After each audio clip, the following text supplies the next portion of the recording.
apologize for telling lies, for every night you stayed up and all the times you cried. Broken hearts on timelines, trapped in our confines. Love's a contract, signing blood on dotted lines. We perfect on the gram, but in person we a mess. All the filters in the world couldn't cover up this mess. We was goals to the people, but the love couldn't last.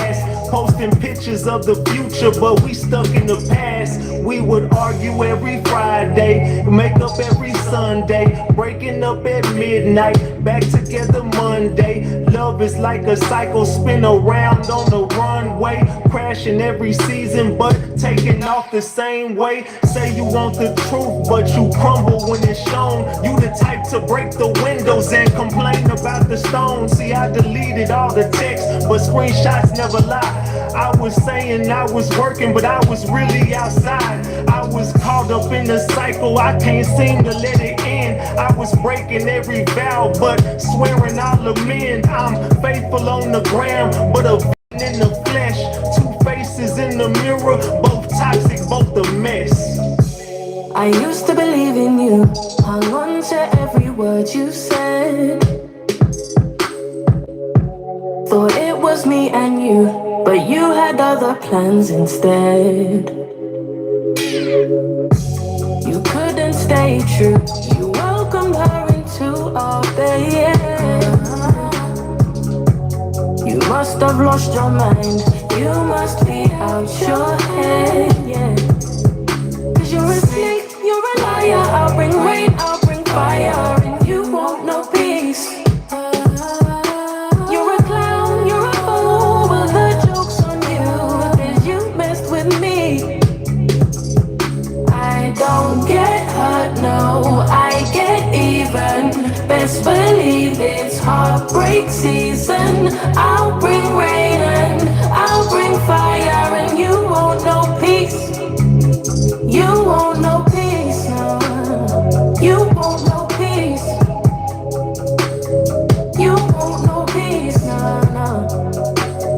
You won't know peace. Best believe it's heartbreak season. Man, we back, gang. Get the likes up, get the likes up.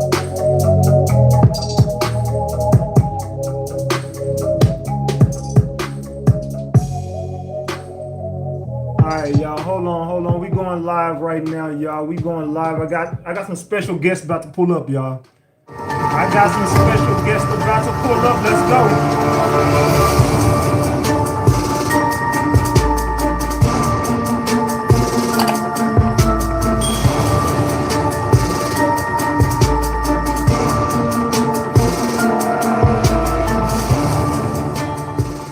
Hey, know I'm talking bite. We back, Ratchet Gang.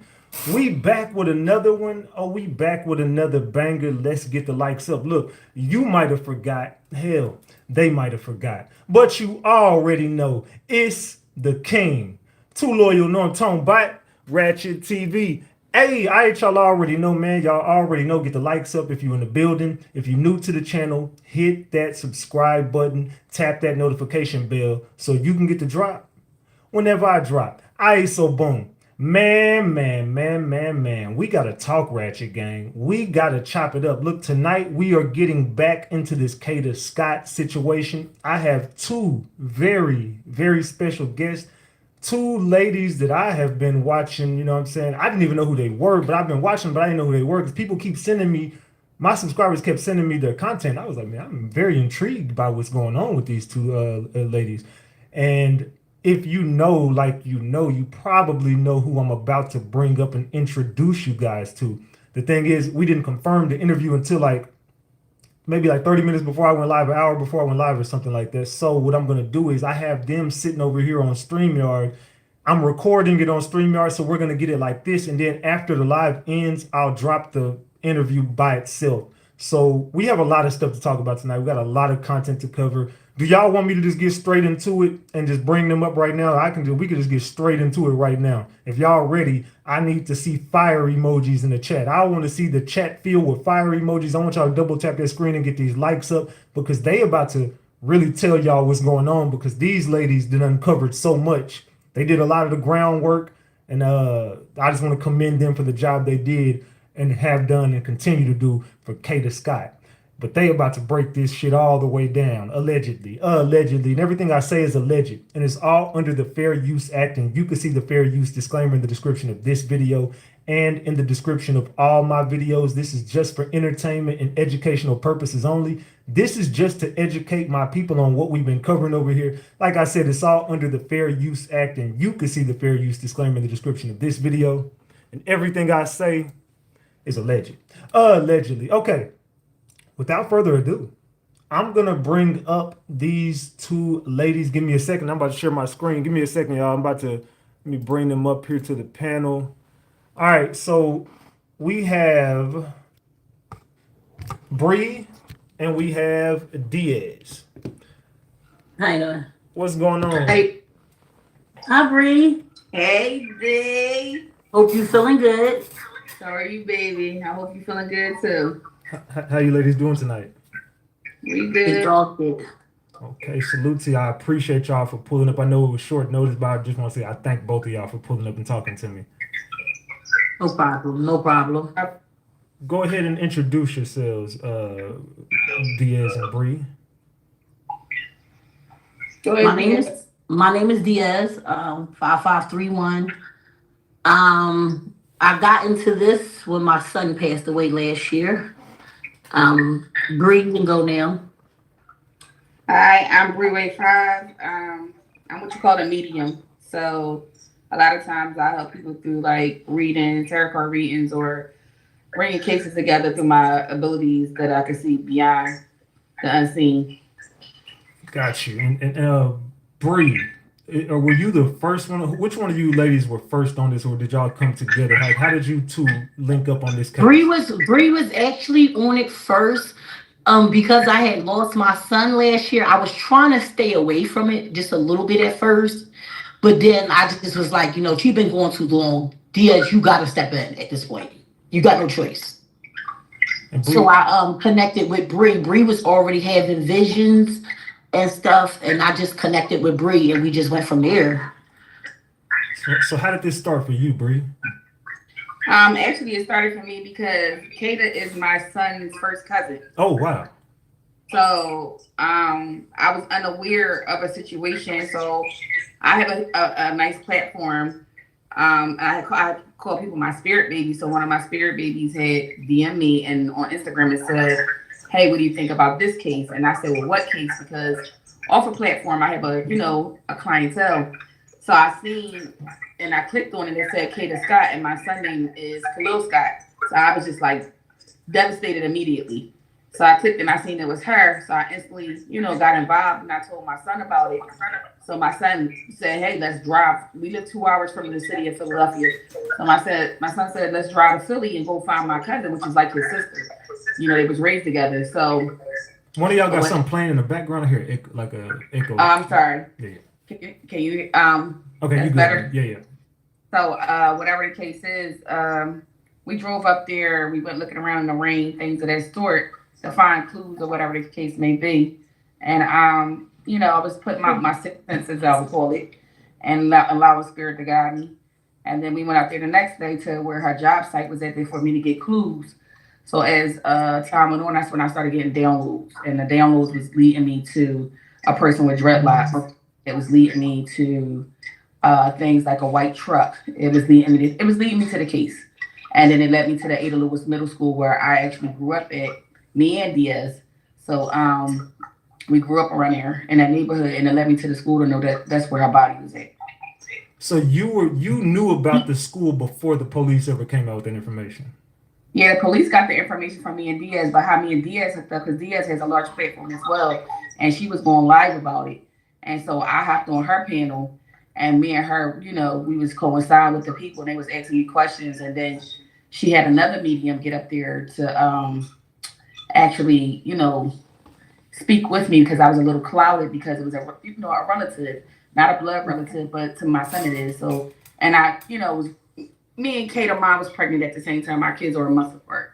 So, I watched the little girl be a little girl, but as time went on, I wasn't close to her because I wasn't around because I wasn't with his father. But she resonated with me, and she wanted me because she knew what I was. So she resonated with me, and with the help of Diaz made sure that she stayed on the case. She was in tune with it. She was talking to the detectives. She was making sure medical examiners and everything. Medical examiners, everything. She was on it, like non-stop. And I just would hop on her live because me and her coinciding together. And we cracked this thing down together with some other tribes of our people that actually got in tune and did everything. So I didn't, go out there with pitchforks and knives and say, let's go look for Kada. I just got up because Spirit told me to. And Diaz would be on the live while we out there. She would make sure she was watching. And, some other people got involved. And the school is abandoned. So we went in the dark, we breaking locks and all types of stuff. And it's a video. I don't know if you had it. Did he had a video, Diaz? Where she's screaming. You can hear her spirit. I did see that. I seen it. Yeah, it's about maybe like 30 of them out there, and you can hear somebody like a voice screaming help. And at first, I'm like, hold up, what is they talking about? And then I start playing the video, and I hear the people like, oh my God, you hear that? So when she started getting the breeze started getting a little cloudy, I had called somebody that I used. And before this, I never believed in none of that. And I had used this person because she led me right to my son's body. Bree was the first one to hit me up by my son, but like I said, I didn't believe in it. So I had cussed Bree out real bad when my son passed. Yes, you did. Like a dog. So when the psychic that I knew that I used for my son, she got on there and she started speaking and she started doing her stuff. She said, listen, I'm telling y'all right now, Kada is telling me that she's still in West Oak Lane. Stop looking in these other areas. She's in West Oak Lane. And then she told us, like, okay, Kada's not in water, Diaz. She's in water. She's on land, but she's in a shallow grave. And she's telling me to stay on the school. So what we did was we had people calling in anonymous. One of the boys from Philly Pages, we had film, Bree and them filmed her lip gloss. It's a guy that was with us too. He said that he'd been trying to get up here. It's not letting him. He works at the morgue. But is that the guy that's usually on your lives? Yeah. He's trying to get on. He said it's not letting him. It should let him. So just send it. So what we did was when she had told us that, we actually went back out there that same morning before they got out there. We had already had people out there. So we had people calling in. Bree was calling in all night, telling them like, go back and search in the bushes. Y'all ain't doing thorough searches. No way y'all did. And come to find out, she was exactly where the anonymous tip came in. We called. She was in the bushes like we thought the whole time. Wow. Her Apple Watch had pinged that she was in the driveway of Ada Lewis School, and they missed that. So I had like detectives and sheriff people that I was cool with that was calling me on the back end when he first got there. When he first got there, he had asked the sheriff when they was taking his fingerprints, when am I leaving? So he didn't even think that he was going to get caught with this either. So it was a lot. Okay, here she's back. Okay, there you go. Somebody call me. You there, Bree? Fucking. Can you hear me, Bree? I think Bree. Hey, Bree, can you hear her? I see her on here. I think I hear her talking, but Bree, I hear her, but I don't think she hears us. I don't think she hear us either. But can y'all hear me? Okay, yeah, we hear you now. Yeah, we can hear you now. Somebody had called and I hate that because yeah, you might want to put on do not disturb because it's gonna knock you out every time. I'm about to do that right. Okay, so we're back.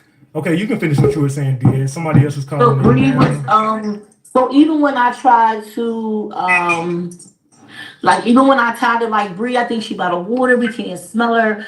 Bree was just really consistent in us just please believing in her. Like she wanted us to tear the school up. And she kept going back there. She was real persistent. And she said, my niece is back there, Diaz. And I'm always in Atlanta. So, I do a lot of searches with kids. So what I did was I knew that I had the platform with a lot of followers that would go out there and search because my sons was found in the river last year, which was Quadi and Asura.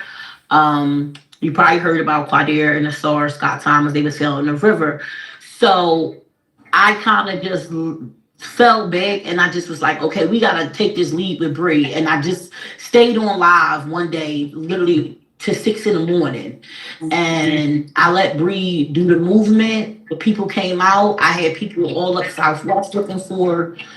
But when we listened to Bree and the psychic, it led us right back to the school that morning before the police came. We was there.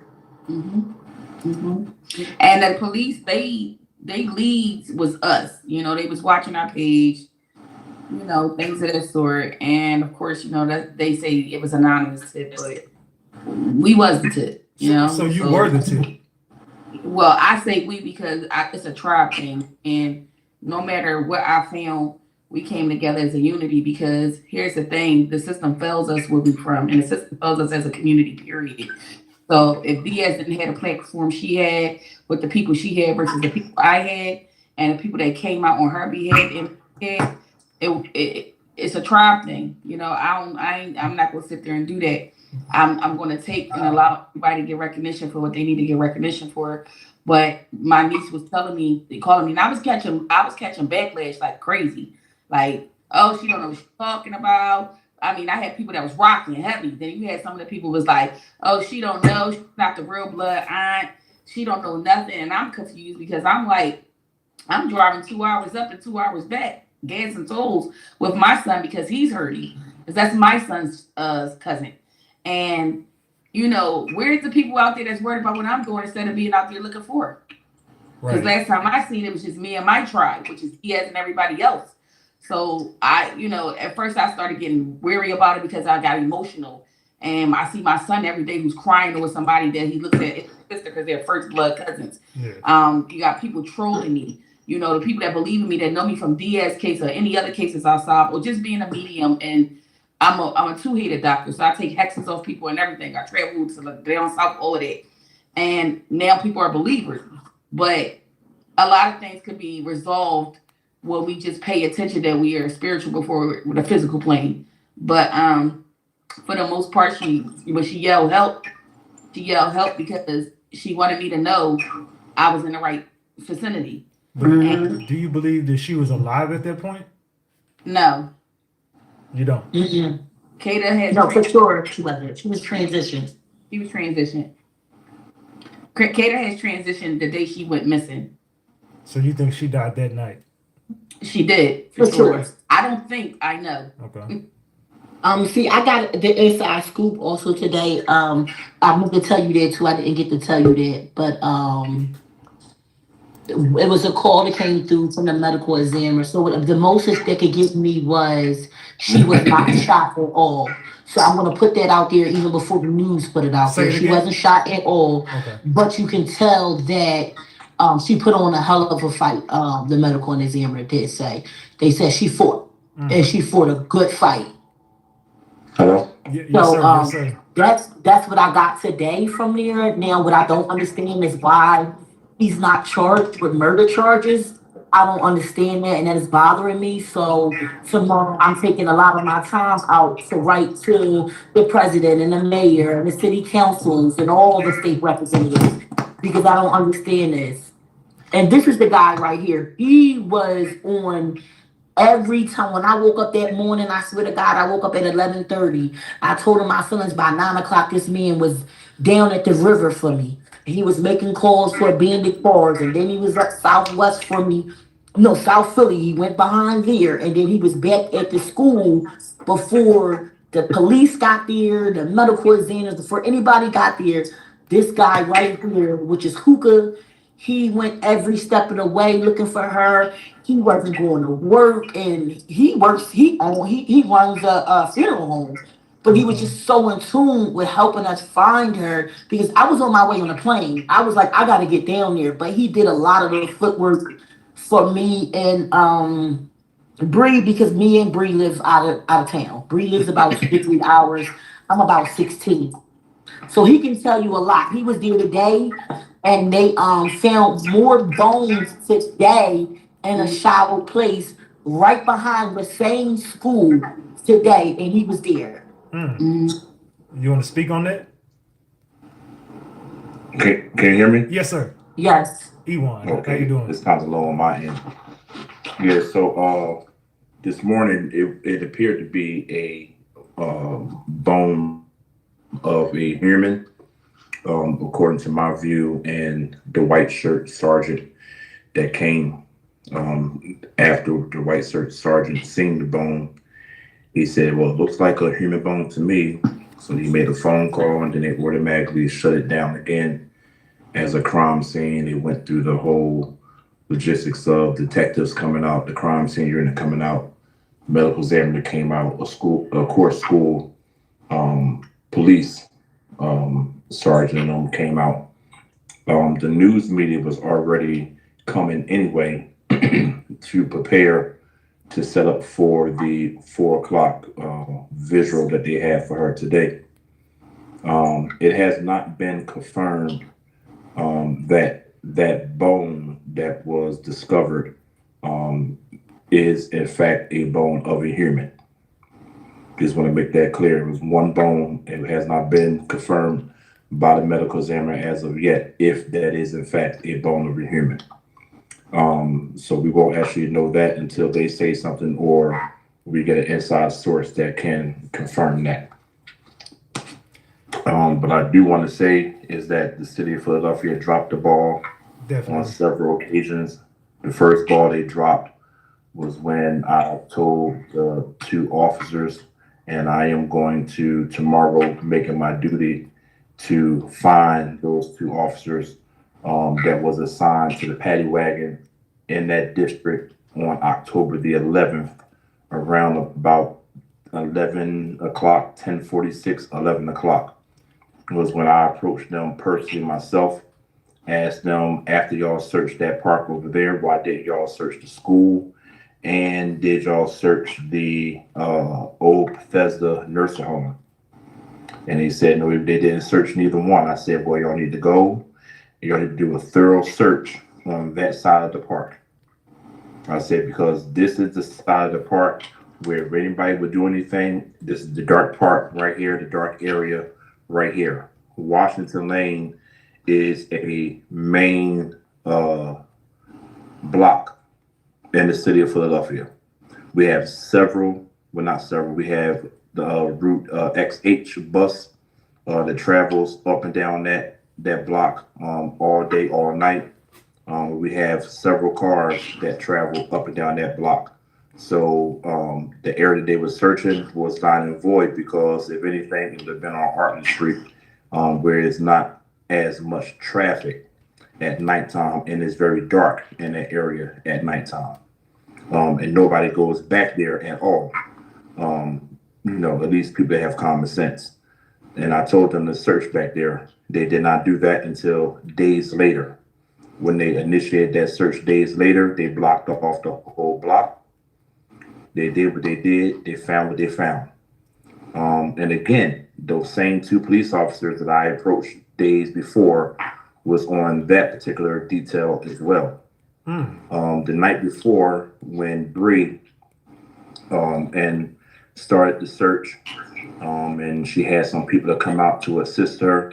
I was one to assist in that search effort and trying to find her or something. And it was just giving signs all night and all day that she was definitely in that area for sure. Nothing that Bree said was crazy. And I want to defend her publicly around the world because there's a lot of jokes being made, TikToks being made about what she heard and what others heard.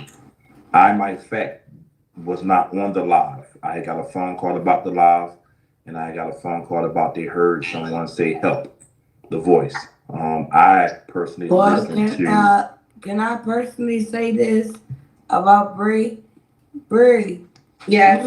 you are, and I'm going to physically say this about yourself. You are one of a kind. Okay? Thank you, baby. You are one of a kind. And I don't care what nobody said about you. Thank you. And at the end of the day, I am a Muslim, okay? Understandable. And I agreed on everything that you ever said out your mouth. I was one of the ones that was on here when you was doing your readings, okay? Okay. That's right. And I cried so bad off of your readings. Oh, Oh my. I love you. I cried off your readings, and I kept typing on your live. I'm like, Bree, listen to me. You talking to me. I kept hitting you up. Okay, so I have a question, really for the gentleman. Your name is Ewan? Yes, sir. Okay, Ewan, Mr. Ewan. I heard you say something like the grassy area where they found her in. From what I took from what you said, I feel like you don't believe she was there previously. So it meant like she got put there. Yeah. Let him talk. Let him talk. I don't. There are a lot of speculations that she wasn't there and that she was just placed there. And I try to look at it on everybody's viewpoint, as well as if that was me doing something with her body. You got to consider all factors in this matter, in this situation, of common sense. Nobody is going to drive around or continue to move with a body of a person that is well known through social media, in the news, and around the world of being missing, knowing that every and anybody is looking for that individual, and that there's this possibility that you may be spotted with that individual in your vehicle of any kind or anything out the norm. That's the first thing. The second thing, the medical examiner, the way a body deteriorates, a body deteriorates differently versus a body that's outside in the heat versus a body that is in the water versus a body that is naturally buried in the ground. Dirt the body. Yes. So the deterioration is different. The breakdown of the body is way different than a body being above ground. Yes. Okay, that body was in a shallow grave, but it was covered. You would not have known that body was there unless you knew anything about fresh dirt, overturned dirt, and things of that sort.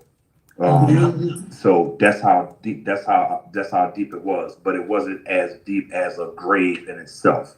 It was deep enough for the body to go in and the body to be covered. This was, I'm not going to say professionally done, but this was pre-planned. Okay? Yeah. You have to know that area. Can I ask everybody that's on here? Lord. Do y'all think that it was somebody else involved with the situation? Can you give me a minute, sweetheart, so I can Let her talk, explain baby. myself Let her talk. I don't even know how all these people got up here. I thought that these were y'all. These ain't y'all people? No, I just asked a question. Naja Boy, she watched us, but she wasn't in the investigation with us. She watched us though. She definitely one of our supporters. She was my supporters. So I'm gonna take her off. Who is she keeps stopping people from talking. It was I'm just gonna let y'all stay up here. Back there, if you go back there, if you're just driving from Artley Street and looking back there, you will assume that beyond the driveway, which is a U-shaped driveway, you would think that you cannot gain access back there to the field with a car based upon the look if you was walking or driving past the school. That's the first point. The second point is you would have to literally physically walk or drive back there to know that you have a spot back there that's behind the school that you can actually drive your car back there. I believe that this grave was already dug for her. I believe that he had a blackout moment and realized that I am not getting this girl back that I am infatuated with, I'm in love with, that I want. I believe that reality smacked him in the face when he was following her and realized that I'm not getting her back, that she really moved on. and he had a blackout snap moment. And at that moment, he blacked out and did something to her. Mm. I want to add to that. That body was there the whole time. Second point is, if you listen to what they said today in the press conference, they retrieved a video footage of him going of there this twice. dark-colored vehicle. That timing wise, if you look at the time slot of everything that happened, The car in his of that phone. video versus the time that she was missing, it was a half an hour difference. She died within a half an hour of leaving her job. Wow. She was dead. And I have and there's no way to dig a grave, get a body, get everything out and scatter stuff in within a half an hour. Oh no, this was premeditated because hold up, why I'm saying this premeditated is because from what I know, there was a lady that was outside with us. I don't think he can hear it. The night that we was doing I don't think he can hear us. He always did. What I was trying to say, Hookah, is the reason why I said that is because we can hear you. We can hear you. We just can't see you. What we were saying is they said that the car had came past twice. That he stole the car the day before Kada went missing.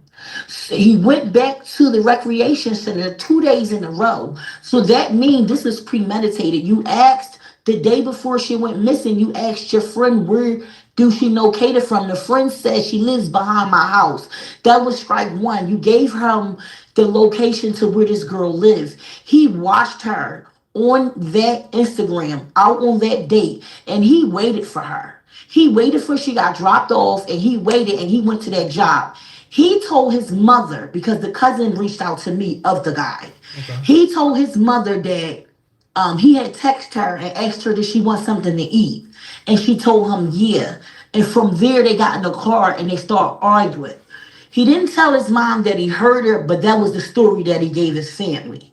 Was that they just got in an argument in the car and then he shut down and wouldn't talk no more. Okay, go ahead, Bree. So the downloads what I had when it first happened, and I, was telling Diaz and Hookah Man and everybody else, people kept asking me, is she transition? I don't like to put that out there when it's fresh because a lot of people be in an uproar and things of that sort, and it's very emotional and it can be causing conflict, But she's transitioned, and people thought that he kidnapped her and put her in the car. As I stated to the news and as I stated to everybody else, she was willing to get in the car. Why? Number one, because she previously, how can I put this? You know how girls play guys, just use them for what they want? Yeah. Well, he was the weed guy. So you do the math. So being the weed guy, you get certain things from somebody, but he was on some obsession type stuff. So she had to downplay him after a while. She started liking a new guy that she was dealing with, and she met in September. And she had to keep him on the wing because he's crazy. He was on some other stuff. So she trying to downplay him because now she's happy with the guy that she's talking to now. So in between that, as I'm speaking to the young lady on the phone who's friends with the girl who had the TikTok, which is her best friend. That's Gabby, right? Yes. Okay. She explained to me that, she's been around him a few times. Not by herself, but different people in the house, chilling or whatever the case may be. But what happened is the boyfriend said, well, she is easy. Go ahead. I'm going to mute them while you talk. Go ahead. Go ahead, Bree. I can't hear you, Bree. Unmute your mic. I'm sorry. There you go. And they said she was easy, and easy is not. The boyfriend said she was easy to the news, so the news said Kada was easy. I wouldn't say easy. She just was, super free-hearted. So whatever the case is, the boy, I'm telling you, my downloads is now versus what that was truth right there. So the downloads was that he watched Kada, and he was highly upset to see her with the boyfriend doing the activities she did with him earlier that day, from golfing to going, to work, to the park to work. Now, she kept him on edge again based upon he showed her signs already that he ain't got it all up in his head. So when he came to the job, of course he said, let's go get something to eat. He also said, we going to smoke, we going to kick it, Instantly, less than 10 minutes up coming towards this way, because the job is the opposite way. less than 10 minutes for sure. That's when he got active for her. He started hitting her, punching her in her face. He started strangling her. I'm seeing all these visions. So, sure enough, that's when strangulation came up, and he's known for doing that type of stuff. Now, once he got her to that Ada Lewis Middle School, which we grew up at, it was already a wrap. You know, one thing I will say is she was fighting. She definitely was fighting. That's how they discovered her phone, her debit cards, and her mace. She maced him. So what happened was he finished her off however he did. Now, on agreement with Hookah Man, what he's saying about far as her body being there, I agree to an extent he did do the ditch. Earlier that day before Hookah Man and anybody came out, it was me and a lady, Miss Ava, and some other woman. We was out there early that afternoon. We searched that whole perimeter twice, and we all three of us said, I don't know why I feel like she's right here, but is she in our face, but we don't see her. So when the news came back and found her in that spot, I'm trying to tell me if my eyes are deceiving me or not, because I didn't see her there, and I looked at that spot twice. So you were in the exact spot they found her. I was in the exact spot. Yes. So I'm going to ask you the same question I asked him then. Since you were there, do you feel like she was placed there? I do. Afterwards? You do? It's a third party involved for sure. The third party I have in my mind, I'm not going to do that because I'm not going to expose that. But it is a third party involved. Not only is a third party involved, I went on Diaz Live earlier and showed even my own live. There are spirits right there. I saw that. Yeah. The Puerto Rican lady? Yeah, you see her? Did you see the Yeah, you see her face turning different. Yeah. Mm-hmm. Yeah. And that's the Puerto Rican lady that I keep seeing in my vision that's missing. So what Kada didn't just do, she didn't just bring awareness for her. She's bringing awareness for I'm like a portal for everybody now, like Whoopi Goldberg off of Ghost. So at the end of the day, all of these entities are coming towards me, or the transitions are coming to me.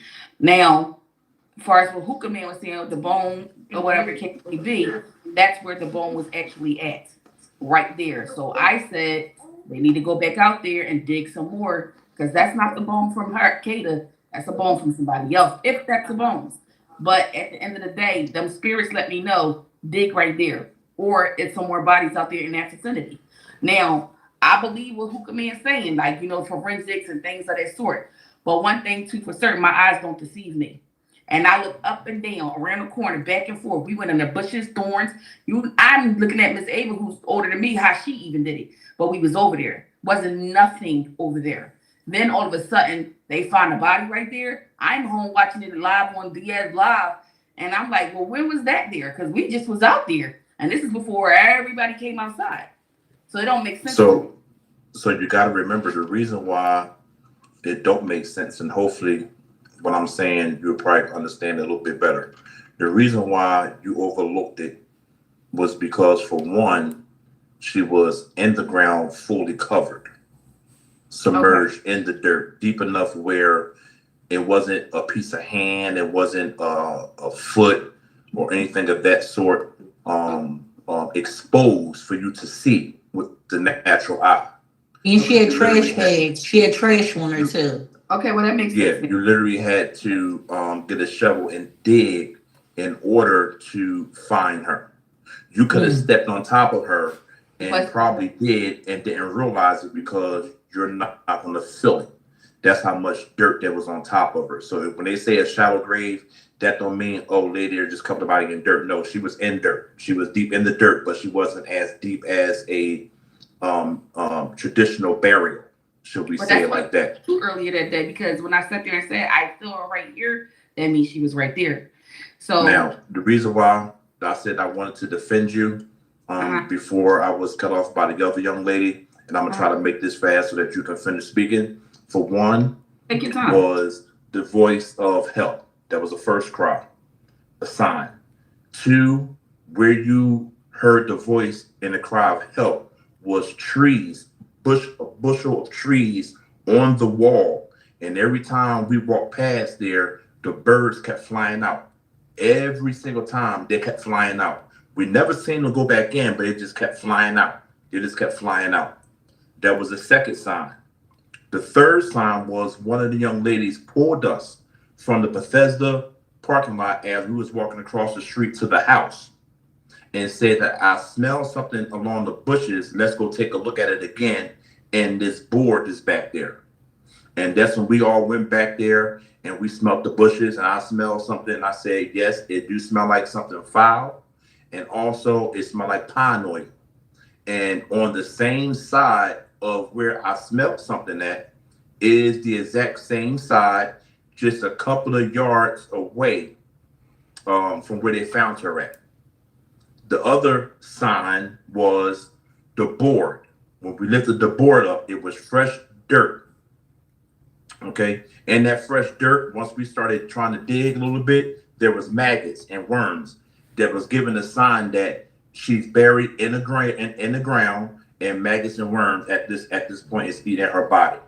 And it was fresh dirt. It wasn't no dead grass around it. It wasn't no old leaves around it or anything of that sort. It was covered with a board and fresh dirt. So these are the signs to me that I believe that God gave to everybody and to me to let me and us know, those that was pick up on the signs, that she's here in this vicinity.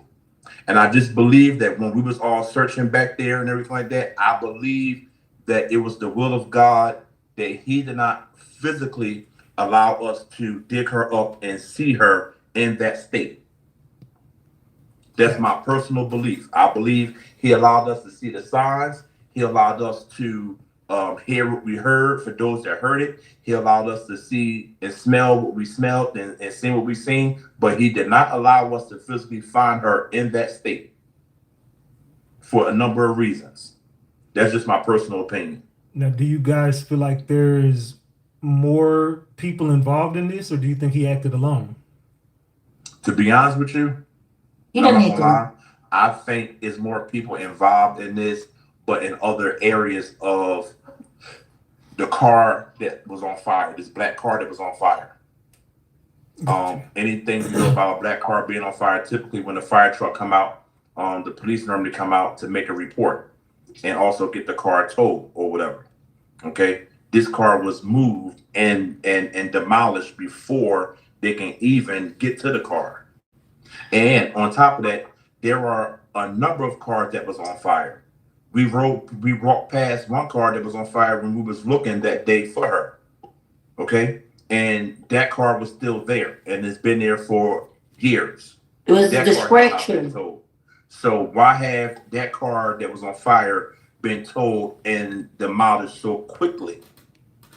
So I believe that he paid somebody to move that car. I believe that he paid somebody to have that car demolished and sandwiched or whatever the case may be, because it was more evidence in that car that would have. Okay, you cutting out. You're cutting off. The car that they in parking. Your signal's fading. Your signal's fading. We can't hear you no Your more. signal bad, hookah man. Can you hear us? Okay, He can't hear. What he's saying is it was a lot of cars, so I guess when he was trying to set up a distraction, so he was going around setting cars on fire. That was to distract everyone from looking for Kada. I'm sorry, guys. okay, Grandma. Text hookah man, tell him his signal is real bad. We can't hear nothing he's saying. So basically, he had got the car the day before. They said that they didn't notice it at first, but Kada's Apple Watch had pinged in the driveway of Ada Lewis School, but they didn't figure that out until after her body was picked up. They also had a video of the Black Maxima pulling up to the recreation center the day before Kada went missing, and then the night Kada went missing, it was there too. So what they did was they pinged Kada's phone, his phone, and then the recreation center videos, and he was placed at the facility at the same time every time. From there they had him going into the wreck through the grass area, but then they don't have him anymore. He ended up turning himself in once he got the call that Kada was missing. So this was premeditated for sure. The car was the day before. The stolen car was the day before. This is all premeditated. Period. I just don't understand. And Bree, maybe we could do something tomorrow on that end. Because not charging him with murder right now is just it makes the city, the universe for real very upset. And me as a mom, I'm just like, I can't believe it. And to hear that, she had to put on such of a fight for the medical examiner said like this baby fought for her life. It disgusts me. So It disgusts me. I thought that they did charge him with the murder, according to the No, he's not charged with murder at all right now. I didn't hear it either that he was. He's not charged. He's charged with Arson. tampering with evidence, arson, but no body. For sure.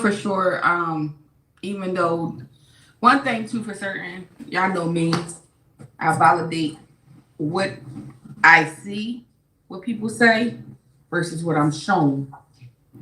For sure, it is a third party involved. Now, whether it comes up or not, I'm telling you, it's a third party involved. It may not be based upon her being in the shallow dirt or things of that sort. But she came to me and I asked her, but she didn't respond to the person I asked her about. But she did respond to me and say, yeah, it's a third party involved. I want to know why the boyfriend took everything down on his page because Breezy won't say it, but Diaz damn sure will. She don't want to say it, but I'm gonna say it. Do y'all believe it was a male or a female? So this is what I believe. It's a male, for sure. It's a male. I believe.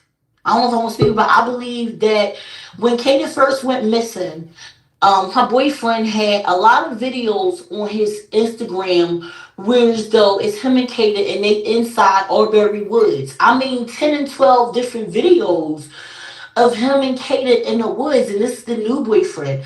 Once they put out that Kada was missing, he took every video down. That disturbed me a lot. And I'm not saying he do, but I'm just saying we can't forget about, it was another story, maybe like last year, where a boyfriend and a baby father of the girl who was pregnant, they ganged up together and killed her together.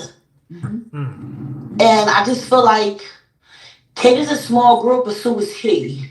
Mm-hmm. And I don't feel like he could have did all of that, killed her, drug her body out with nobody seeing. That's dead weight at that point.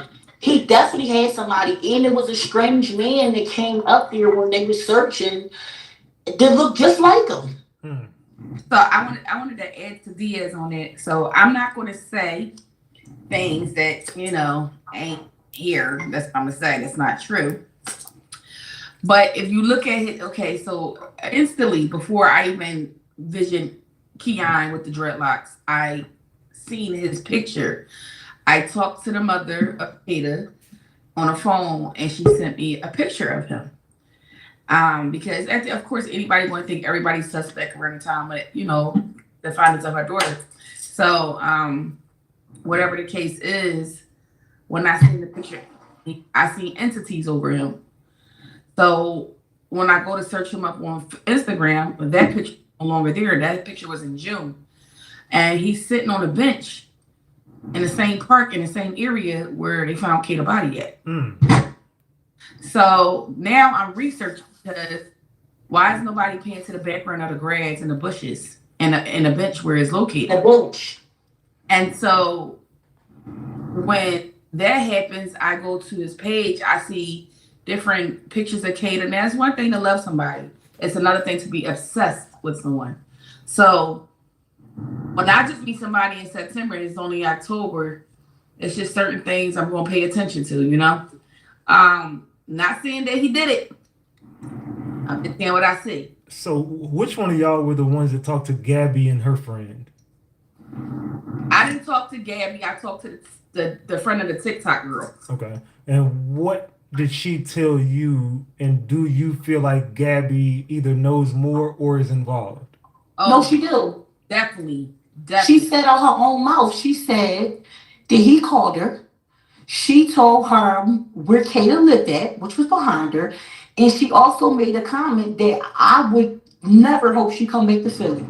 She said, why would I tell what I know? He's already locked up. I don't see no point.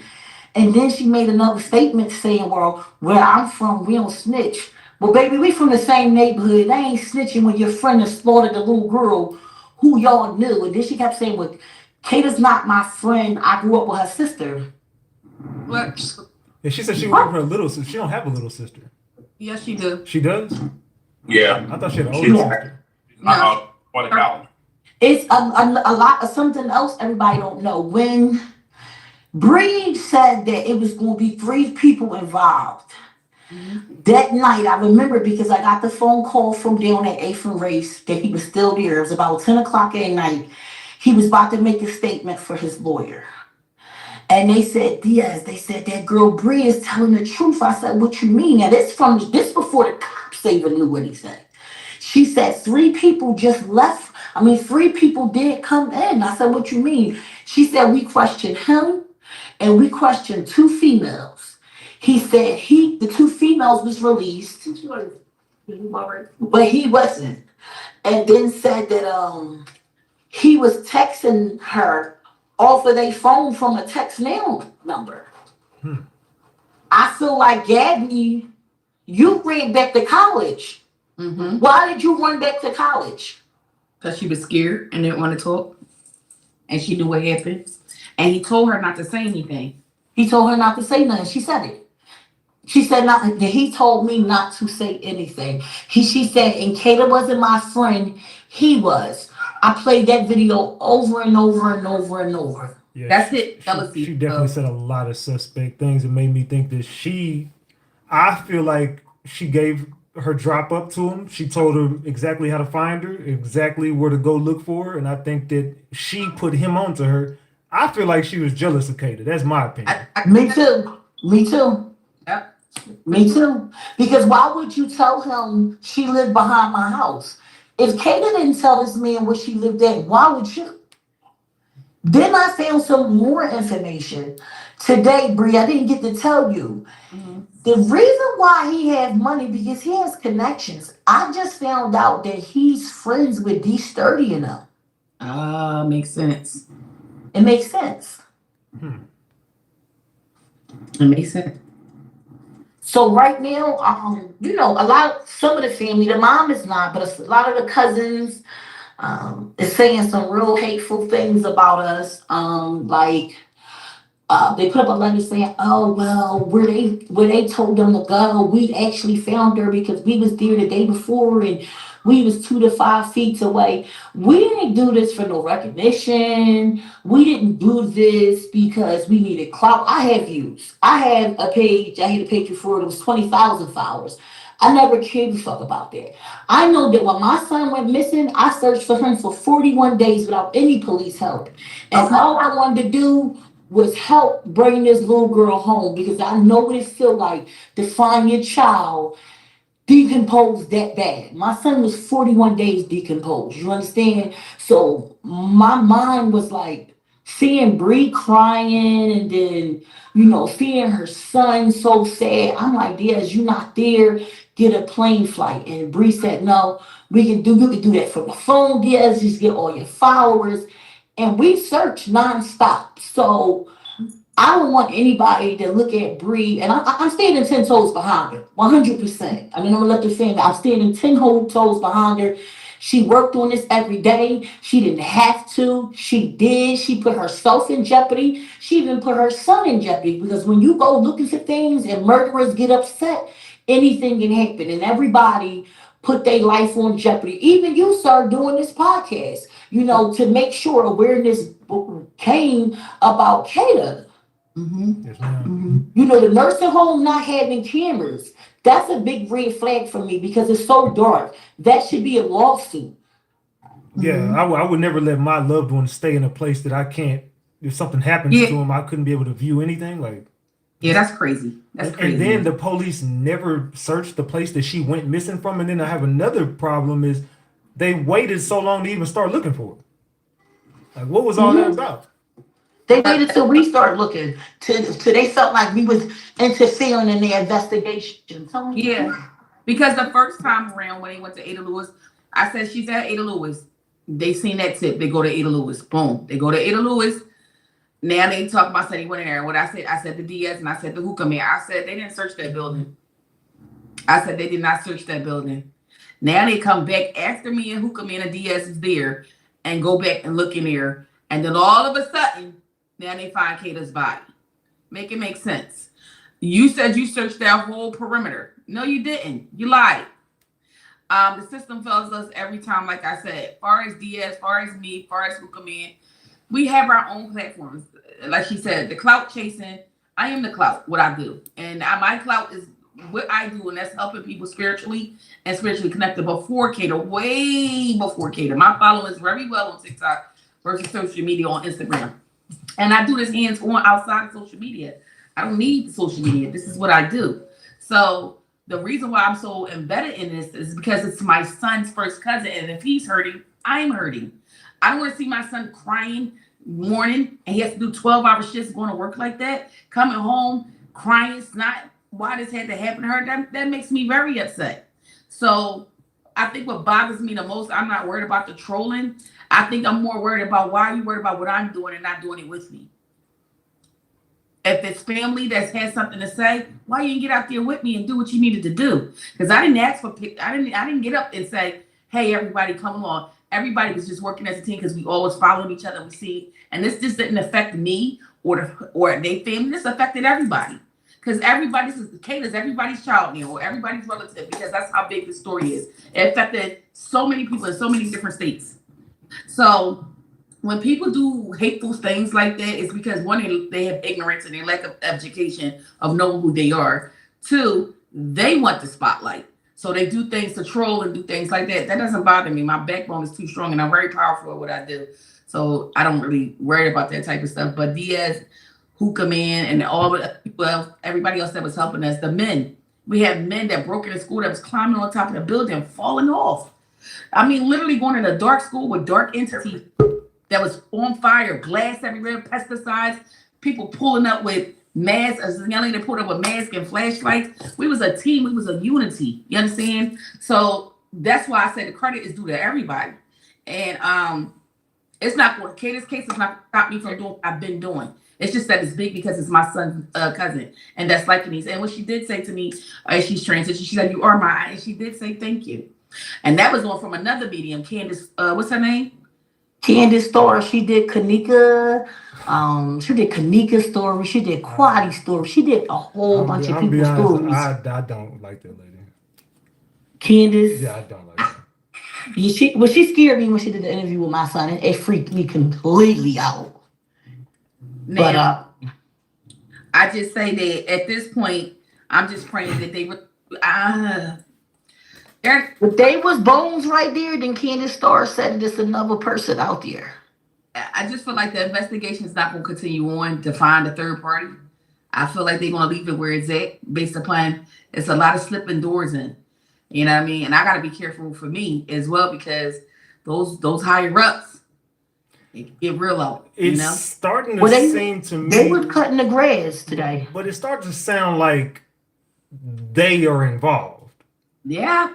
That's the vibe I'm getting from it. It's starting to look like, I think that, I could be wrong, but this is just my intuition telling me that kid, Keon, has police connections somewhere. And I bet you if you look at his background, he's going to have police connections somewhere. They keep saying that the dad, and I couldn't confirm that because the cousin didn't tell me that. So, but money talks. Okay. The mom live in a mansion, a mini mansion. She lives in a mini mansion in Dover, Delaware. Like literally, it's crazy. At the end of the day, let's just say, for the sake of whoever did it, whether they think it's the boyfriend or him, did this before and knew exactly where to go and how to do it and got away with it last time and thought they was going to get away with it this time, but did not know that the people was going to be consistent. That's right, baby. And on top of trying to find this individual, and also did not know that it was going to catch this much media attention. It wasn't happen this way. They had more police out there than they had for the cops. So, But today, I guess the mayor and them wants to tear the school down. So I guess the police, let's remember that. The police don't want it tore down. So what they did after the little visual they had today, they actually was out there with all these landscapers like cutting everything down. They did that before the visual. Oh yeah, it looks nice. You can actually see. that's crazy. They did that before the visual. Matter of fact, one of the rocks cracked my windshield on my door.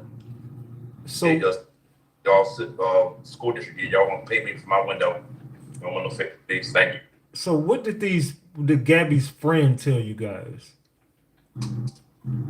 I have no comment on that because I haven't spoken to any of them. I just heard bits and pieces of it, and I didn't.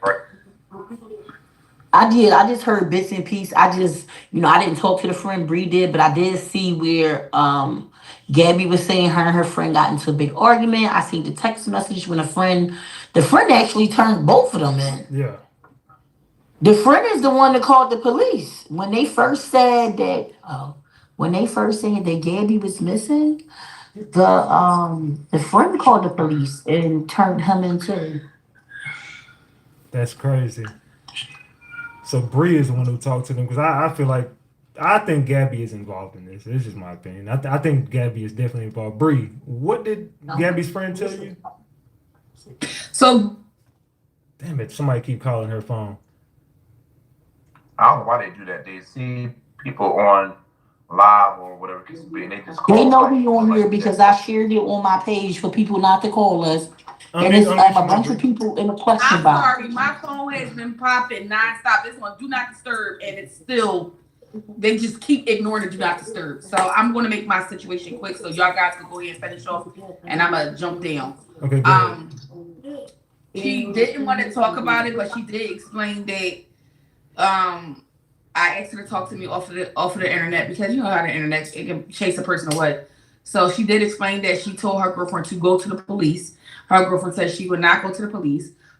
She told her girlfriend, though this is the one that was on TikTok. She told her girlfriend that if you know something, you need to tell the police. She said, I'm not doing that. She said, he just asked me, like, where does she live at? And, things of that sort. And I just was saying how, she walks her dog at this hour.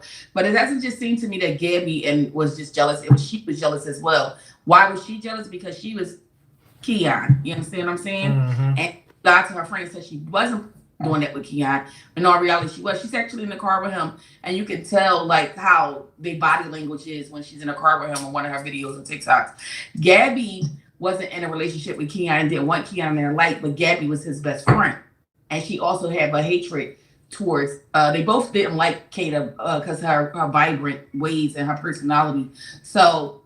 The female thing. You know how females are, they catty. So it was more so on that level. But Gabriella, that's what her name is, she definitely knows what happened. She definitely should be, arrested come on. It's just common sense, and the girl's speaking on it. And even the girl from TikTok. So I said to her, well, where's your girlfriend at? She was like, oh, she's home. And I said, well, what is she going to do? She was like, she doesn't want to say anything. She was like, but she lied to me about a lot of things. She lied to me that she never had sex with Keon. She lied to me that she wasn't messing with him when she was like 15 or 16. And if you watch her videos, she gives me mental, like how she's talking on TikTok about the situation. And she also mentions, after a while, somebody asked her in the live, but she took it down or something. And they said, where's she? She's like, she's at a school. They're like, well, what school? I can't really tell you that. And this is how she's talking. So it's like, when, like you said, when police don't get involved and they don't do certain things, that lets me know that it's a higher up involved. Mm-hmm. So, and regardless if the system fails us as a community, as natives, I still feel like this is bigger than that right now. This is some old. Because why was Keon allowed to release, like the DA said on a press conference, why was he released from strangulation and what was it, rape or beating the two other females or something like that. Yeah. How was he allowed to come home? How was The he? judge, that wasn't the DA's fault. The judge did that. Yeah, they said the judge didn't want to be No, locked no, I up. said the DA said they was upset about that. Like he was never supposed to be released. Like, you know what I mean? Yeah, but they said they had to do what the judge said. Oh, But that's why I'm telling you, if you look into his background, there's a reason why that judge would just look at that and be like, oh, no, just let him go.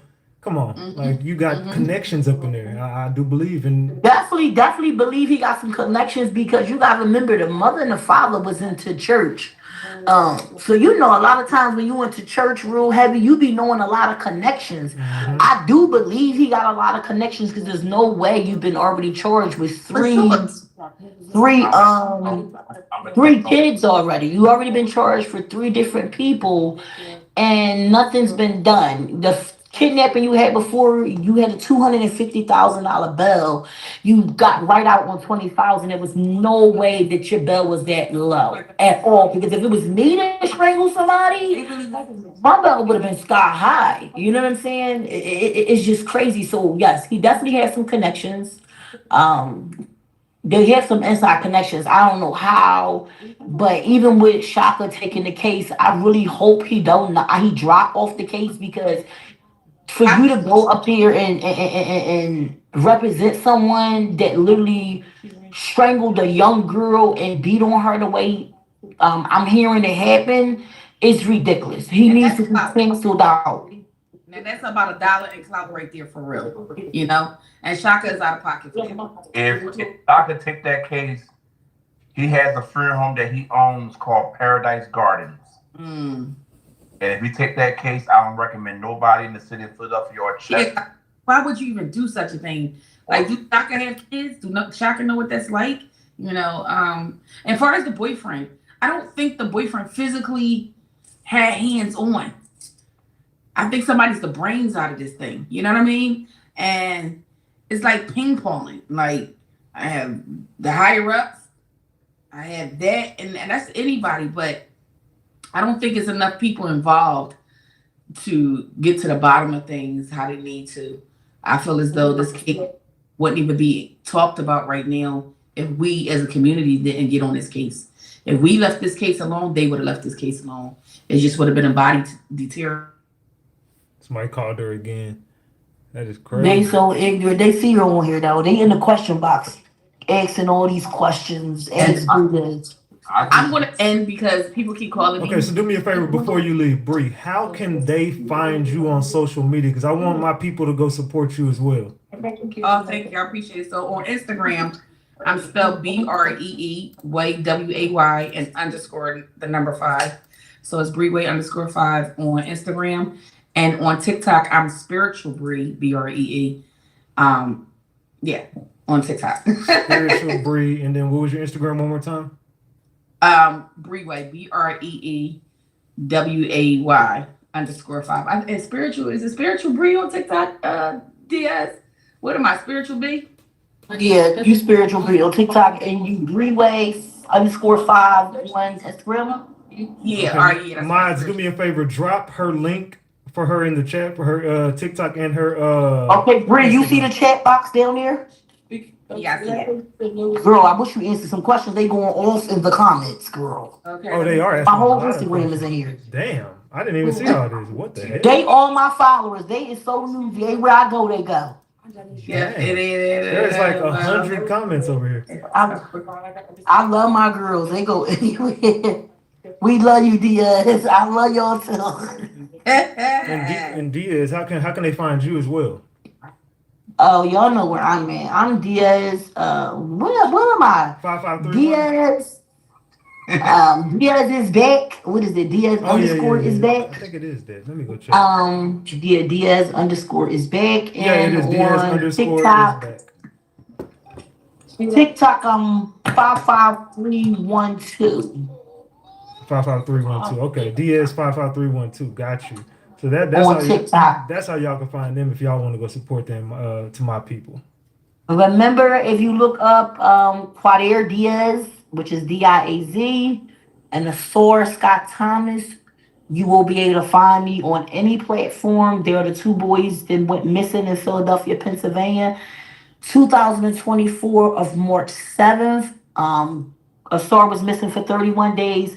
Kwadi was missing for 41. I walked day and night, every day, in the rain, in the snow. I was out there until I found my son and also his belongings. So a lot of y'all know me from that story too. Got you. And I searched in the woods for my boy in the woods. Okay. No police.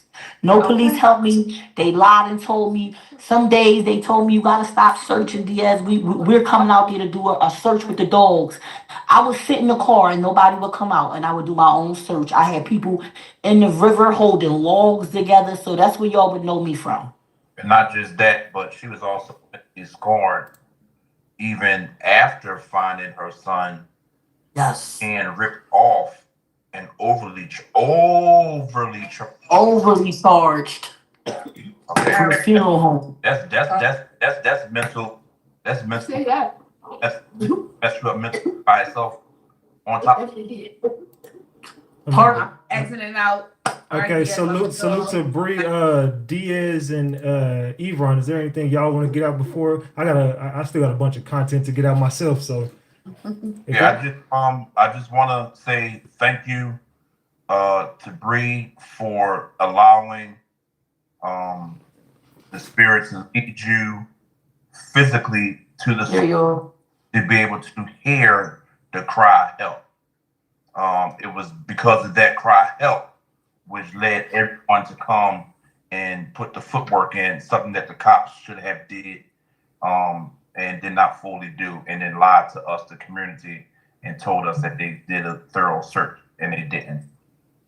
You know, it's sad. And I feel like the police district, you know, they did what they could do, you know, in other areas as far as tips and everything was concerned, but they lied. They should not have lied and said they did a thorough search behind the school, all the way to Stanton Avenue and all the way to Haynes Street, and they did. got you. Yeah, because it actually had us arguing with each other. It actually had me arguing with Bria Hookah. I mean, and that's what I call him, Hookah. Had me arguing with them because Bree just so consistent in going back to the school, and I'm like, we wasting time.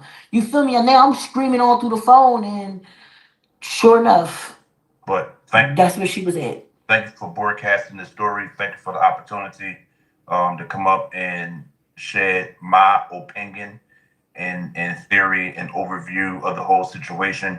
We're going to continue to pray for the family and one another. This has mentally messed me up. Just the fact that I was right there. We all was right there. You know, it was a group effort. And I want to say thank you to everybody who came out. Everybody who came out to church in some way, shape, or form. You might not have been to the school. You probably was somewhere else. So I want to say thank you to everybody. And then you couldn't search. You was praying. That counts too. Salute, man. And how can they find you on social media?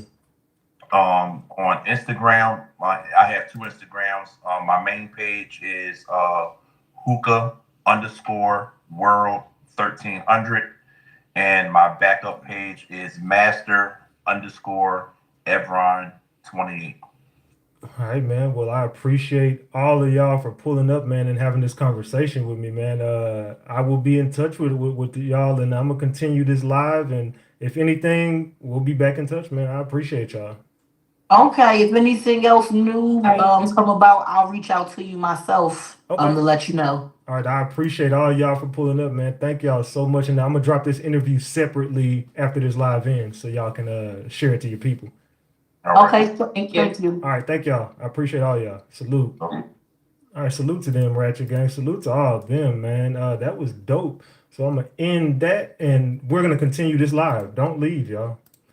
So I ended that, and I will download that. Let me download audio. Let's see, audio only recording. Let me download that recording. Boom, I'm gonna download that recording, and we about to get finished with this damn live over here. So I'll get that for y'all. I'll get that for y'all later. I'm gonna drop that after this live ends. So now what we're gonna do is we're about to go over here and cover. We're about to cover everything that went on today and has been going on in this case. Give me a second. I forgot where this part of my content started at. Oh, no. That was that when they did it. Okay, here it go right here. Boom.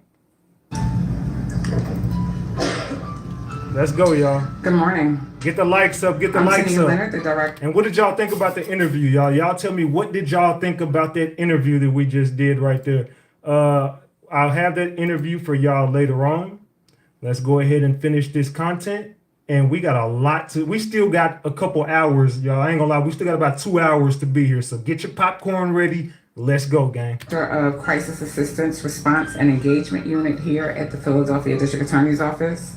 And on behalf of the CARES unit, I want to begin by extending our deepest care and support to the family of Kada Scott during this unimaginable, difficult time. CARES was created to stand with families who have experienced this type of tragedy and to walk beside them, help them access the support they need, and ensure they are not alone in days and weeks ahead. Yesterday evening, members of our team met with the mother and father of Kada Scott at their home alongside the district attorney to offer our continued presence, resources, and support as they navigate this profound loss. At this time, with the family's permission, we'll share a statement prepared by Kada's mother and father as we stand in solidarity with the family as a unit, as victim advocates, and as an office during this journey of grief and healing. Today, we'll say her name. Tomorrow, we'll say her name. And forever, we will say her name. It is with profound sadness that we share the tragic passing of our beloved daughter, Kada Scott. We kindly ask for space and privacy at this time as we process the heartbreaking events of the past few weeks. Our hearts are shattered, yet we are deeply grateful for the outpouring of love, support, and prayers from people across the nation and around the world. Please continue to keep us in prayer as we navigate this unimaginable loss. Our hearts are broken beyond measure.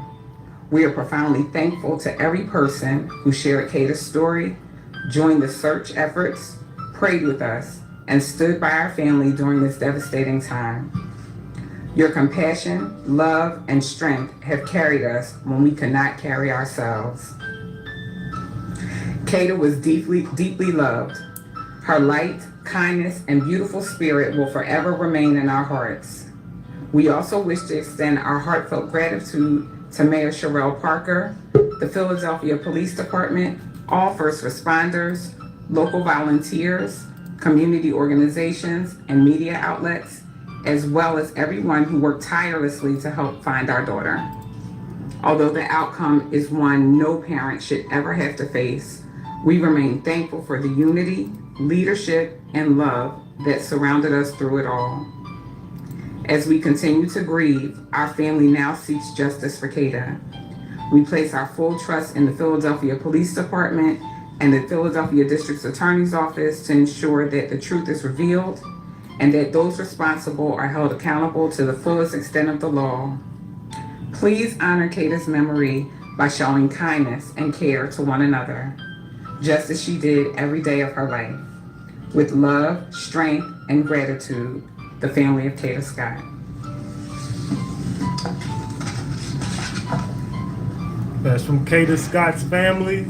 Long live Kada Scott. That was from her family. And yeah, that is sad, man. I think this is the same one I just played. Let me make sure. Okay, yeah. All right, so that was from Kada Scott's family, y'all. Let's continue. Make sure y'all get the likes up, man. Make sure y'all get the likes up. New charges and details against Keon King. Let's find out what did they charge Keon with, y'all? Will be, at this time, lead counsel in the prosecution of Keon King and has been working tirelessly on every aspect of the case, including obtaining a warrant that contains additional charges. Those charges include arson, causing catastrophe, conspiracy, unauthorized use of an automobile, receiving stolen property, reckless endangerment of another person, tampering with evidence. We are not done, but this is a significant development in the prosecution itself, and obviously there have been other developments already reported over the weekend of the case. It is my pleasure to call forward Ashley Tuzlowski, who does about as good a job as anyone I've ever seen. Thank you. As of last night, our office approved charges, as the DA just said, of arson, causing catastrophe, conspiracy, unauthorized use of an automobile, tampering with evidence, recklessly endangering another person, and receipt of stolen property. Those charges are in reference to the burning of a vehicle. That vehicle is a 2008 black Hyundai Accent. That vehicle first entered our radar last week. Investigators received a tip that there was a vehicle burning. Why do they keep getting all these tips? You motherfuckers are the police. You can't investigate who's calling your fucking phone, giving you anonymous tips on where dead bodies are?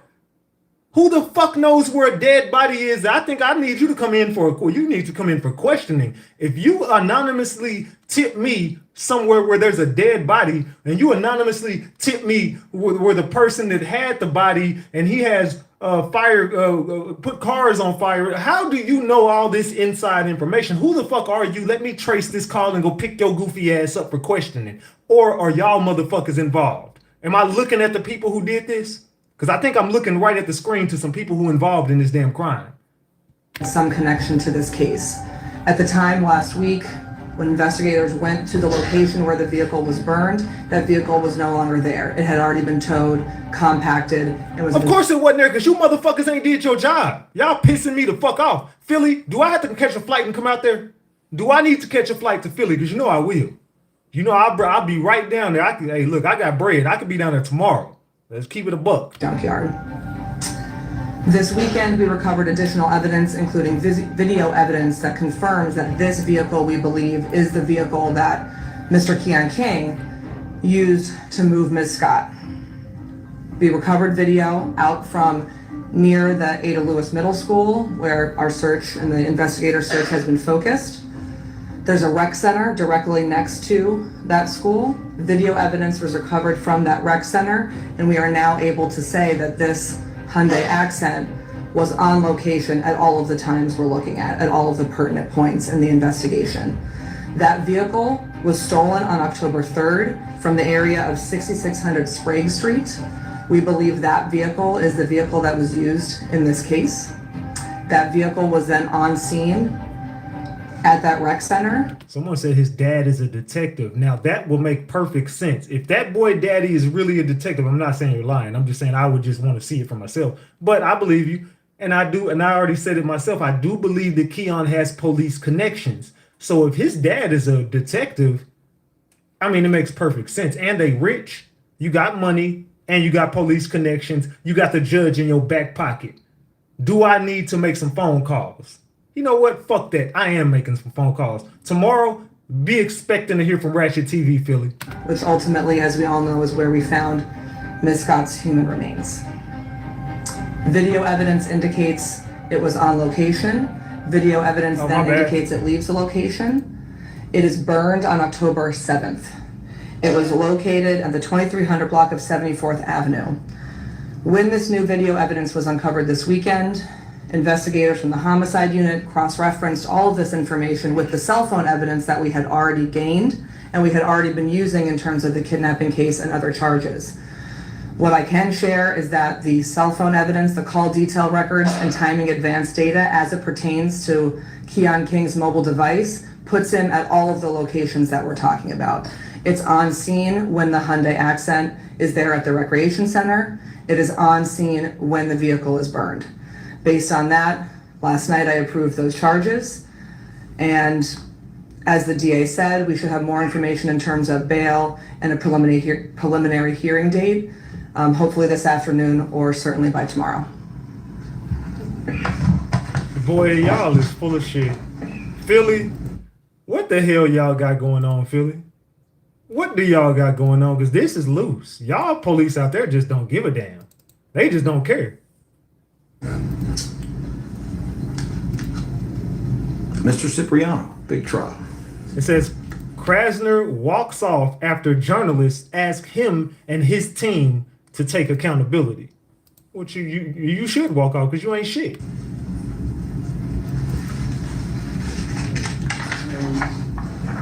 Mr. Rogers looking at it. 4 years ago, when you were running for re-election, your office office failed to prosecute the domestic abuser or eventually murderer. So your office neglected to prosecute a murderer and but basically motherfuckers out there committing crimes and you ain't doing nothing. Hispanic mother, wife, or Mr. Cipriano, questions are about this press conference, not about your wandering view of the planet. Do you have a question that goes to the subject matter here?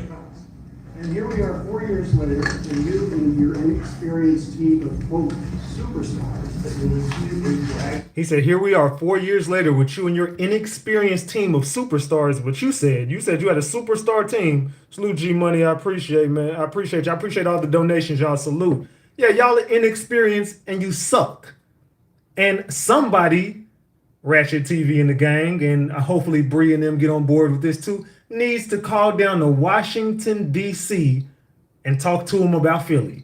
Somebody needs to be making calls to D.C. about Philly. Comparing them to Jalen Hurts and Saquon Barkley. Whether incompetence, inexperience, or ideology boils to your rhetoric are directly responsible for the death of You probably can't hear the journalist, but he's basically blaming this police department for exactly what's going on. Rightfully so. How many domestic violence murders does the city have to endure, sir?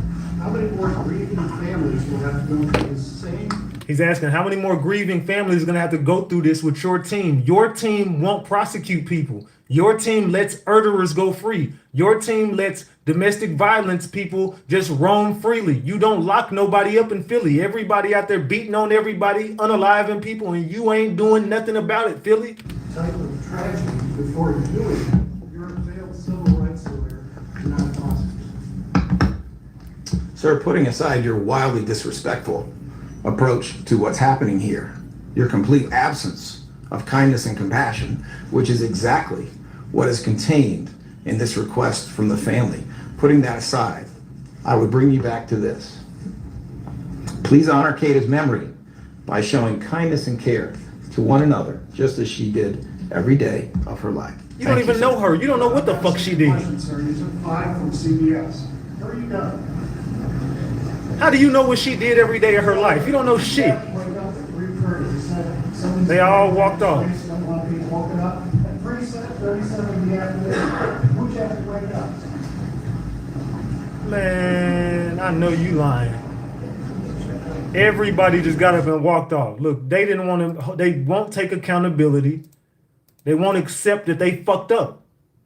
All right, at this time we will go to questions. I would say this, as I look at this list, this is about as long a list of journalists as I've seen in quite some time. So a couple of ground rules. Please try to confine your questions to 1 or 2. If there's additional follow-up, we can try to address that later, just so we can give everyone their opportunity. Number 2, these questions I'm going to ask you out of respect for the family who are present here should be on the topic of today's press conference, please. And that's not the first time I've requested it. I'm sure that you understand why. And to the extent that you can confine them to the topics we are addressing today, please understand this is an ever-evolving, developing situation, both in terms of investigation and prosecution. There are things that we know today that we cannot tell you. And we cannot tell you for a variety of reasons. The integrity of the investigation, safety, the trauma that the family is dealing with is not best handled by finding things out for the first time in the media. So we will try to be as transparent and open as we can, consistent with those obligations and consistent with the purpose of this press conference, which is to respect the family's needs and wishes. Channel 3 CBS, I see Joe Holden and Josh Sanders. Yes, good morning. Good morning. First, can you give us any more information about the tip that leads police back to Nina Lewis? Secondly, how does she really meet Keon King, if you know? And then third, have there been any conversations about how King is out again after multiple, are you retraining people in your staff? All right, so that's 3 questions. Let me address the third one. We are always trying to do better. We have already acknowledged, and I'll acknowledge. He asked him, how does she know Keon? He He asked her straight, how does she know Keon? I'm thinking of Mo3 case. Keon. He said, well, I'll answer the third one. That was the second question. He's like, fuck that question. I'm gonna answer the third one. With respect to 1 or more of the decisions that were made in a case that was otherwise handled well, and we are looking at a variety of different options that I think are appropriate for the lessons that we have learned in this case. As for your other two questions, I'm going to ask Ashley Tozlowski to come forward to answer them for you. So in terms of your first question about the tip, what I can share is that obviously initially we received a tip to go to a meeting last week. We received a tip to go to the Ada Lewis Middle School. Investigators went, did a thorough search. Essentially what the new tip was this weekend was go back.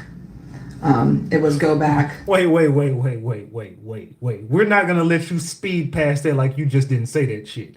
You got a tip last week that told you to go to a school, and then you said we did a thorough search of that school. And then the tip said, we got another tip that said, hey, go back. What the fuck are y'all talking about? Who's believing this shit?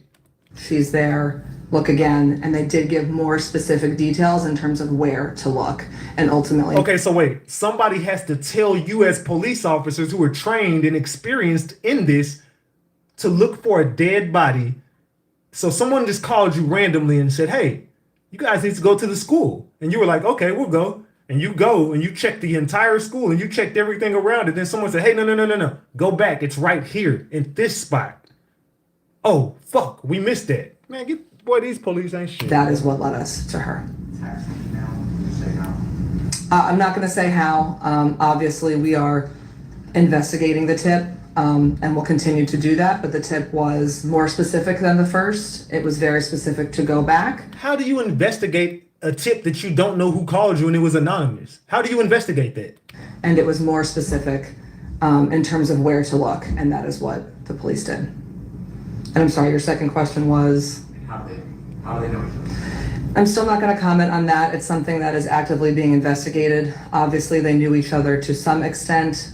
We believe in terms of maybe there was some cell phone communication, obviously. But other than that, I'm not going to comment in terms of how they know each other. That's something that's still, or where they met or how long they knew each other, because that is something that's still being investigated.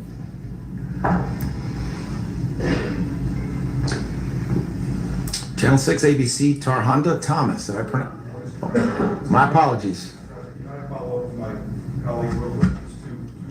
You're Channel 3 CBS as well? Yes, sir.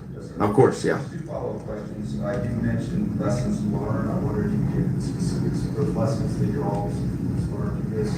And my second question is this tipster have any relationship? All right. So we're now getting into 5 questions from one station, but let me see what I can do for you. All right. I'm not going to get into all of the specifics other than to say that we have already discussed in this office the value that we have seen for certain kinds of cases in specialization. It's something that we have done before in changing the way things have been done literally for decades in this office. I'll leave my comment on that point there. Your second question again, sir? The tipster, are they related to Keon King? When you say the tipster, you're speaking of the tipster. Oh my God. He said, is the tipster related to Keon King? And he said, now when you say tipster, you're talking about the person who put the tip in. No Diddy. For the who followed up with the tip, said go back and get more details and specific. Is this a family member of Keon King or someone related? I think I know what the answer is going to be, but let me check with Ashley Tozlowski. He just asked this man, was the person who left the anonymous tip a family member or someone connected to Keon King? He said, I think I know the answer to this, but let me talk to my colleagues real quick.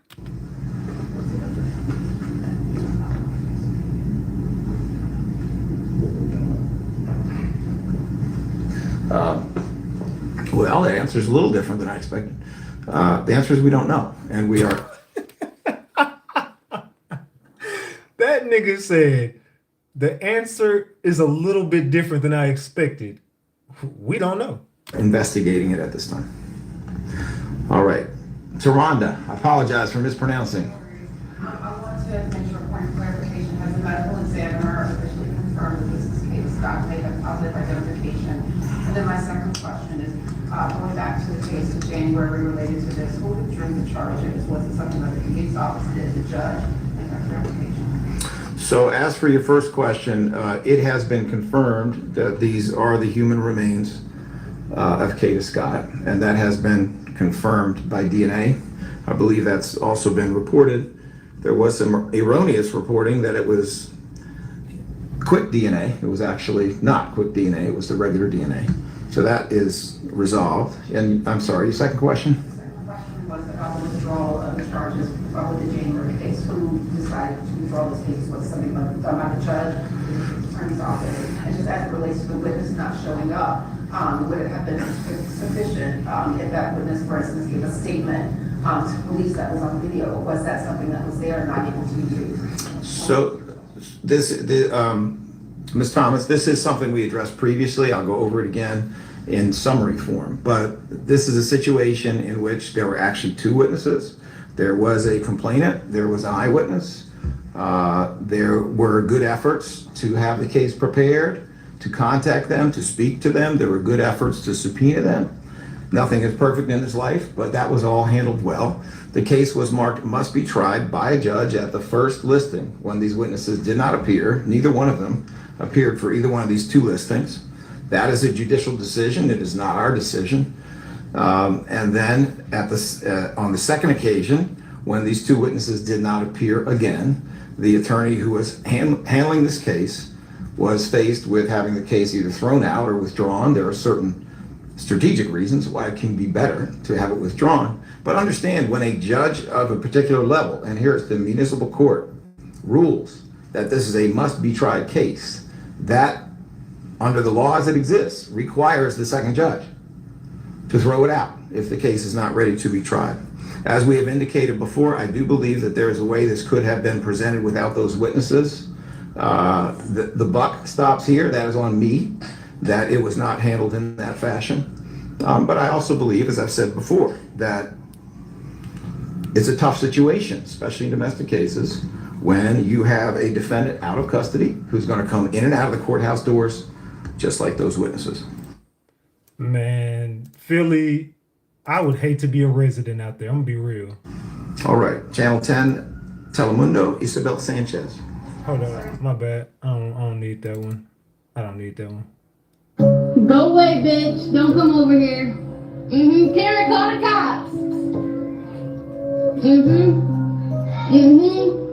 Call the... Now, who the hell want to be friends with this psychopath? Look at this motherfucker. This nigga look crazy. Look at him. Them damn crazy ass eyes. All these kids in here. Call the cops, you dumb bitch. He just stalks girls. That's what he's a serial stalker. He coming around the window. Go that way, Cameron.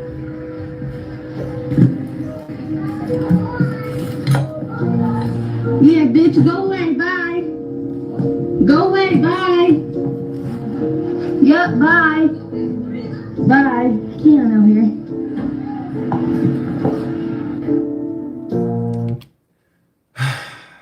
Then it says, did he work at a school? It says, no, he's a rug dealer in Uptown. It says, wow, that explains a lot. So Keon definitely was out here dealing rugs and messing with a bunch of young girls and stalking them for dear life. Let's continue, man. Let's continue. My bad. Let's continue. Let me get my next video ready. All right, here we go. Developing overnight, sources tell Action News that initial DNA tests of human remains found over the weekend connect them to missing Philadelphia woman Kada Scott. District Attorney Larry Krasner plans to talk more about the case today. The remains were buried in a shallow grave behind a vacant school in the city's Germantown section over the weekend, while the last person to contact the 23-year-old remains in jail this morning.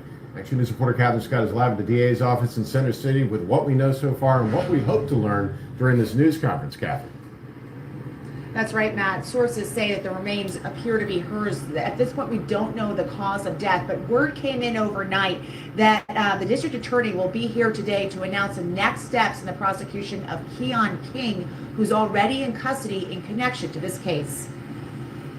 A memorial is growing outside this vacant school in Germantown, behind which a shallow grave containing human remains was discovered on Saturday. 2 weeks after 23-year-old Kada Scott disappeared while working her overnight shift at a senior living community in Chestnut Hill. Law enforcement sources now confirm that DNA testing indicates the remains are those of Kada Scott. Apparently, whoever did know about it, I mean, you know, they either been back here or they know somebody involved with it, but kind of disappointing that, you know, they waited this long to say something about it. 21-year-old Keon King was charged last week for kidnapping and strangulation in this case, and in a separate case from earlier this year that had been initially dropped when the witness did not appear in court. Last week, law enforcement had searched the grounds near the school and found physical evidence, including Scott's phone case. They scoured nearby Albury Arboretum the week prior. Then over the weekend, First Deputy Police Commissioner John Stanford said a very specific anonymous tip came in and officers returned to the area behind the school around 10 a.m. on Saturday. We began to go back into that area where we would locate a shallow grave. After being able to remove some of the debris back there, we have to do everything in our power to ensure that we bring justice for this family and some level of closure. Sources say police also recovered relevant surveillance footage from a nearby recreation center. Of course, we'll be covering this press conference today at the district attorney's office. We'll let you know what happens. That takes place at 11. We are 11 Center City. Catherine Scott, Channel 6 Action News. It's just such a sad and tragic ending to the search for Kada. Not the ending that anybody wanted to see. Catherine, thank you for the update. And the disappearance and death of Kada Scott here in Philadelphia has garnered national attention. We've been posting the latest developments on 6abc.com as well as the 6ABC app. There you can find a timeline of the investigation and more information about the suspect in this case. Man, Philly, y'all got to do better, bro. Party. My name is Kada. Long live Kada, y'all. Long live Kada Scott. He was saying we're gonna go to the club. And no, but we're gonna go to the club soon. This is my off the other day. This dude was stalking this girl, man. Cute little book bag, wet t-shirt, black shorts, black heel, jewelry. I'm gotta mute it because the music playing, but yeah, this dude was stalking this poor girl, man. Where I live, we have this nice area, and you can pretty much do whatever you want. If you have a little picnic, sightsee, go to the museum. And he was watching her Instagram. That's really what this was about, because this dude was watching her Instagram based on something that her friend had told her. Well, wasn't her friend. It was a girl who was hating on her to live right behind her named Gabby. Gabby and her friend was the ones that gave the drop on this poor girl. They gave the drop up on Kada and told him where to find the girl, where he can go look for it. He was over creeping in her window too, allegedly. Allegedly. Poor Kada though, man. This ain't what nobody wanted to see, but this was the reality that we knew we would face though.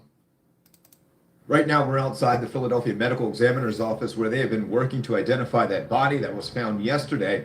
And tonight, our NBC 10 investigators have learned through their sources that body was Kada Scott. It was just sad. People living near East Germantown reacting after human remains were found behind Ada Lewis Middle School. On Sunday, two sources familiar with the investigation tell NBC 10 investigators that the remains have been identified as Kada Scott using DNA evidence. I've been up since 3 o'clock in the morning. I don't even know what to say. I'm just like seriously in shock. On Saturday, police found the remains behind the vacant school after they say they received a tip in connection to Scott's disappearance. The 23-year-old was last seen at work about 2 weeks ago in Chestnut Hill. I have a 23-year-old daughter who works 5 minutes away from where this lady works at, same community. And it's just, devastating for something like this to happen. Since the remains were found, public officials, including Philadelphia's mayor and council president, have expressed support for Scott's family.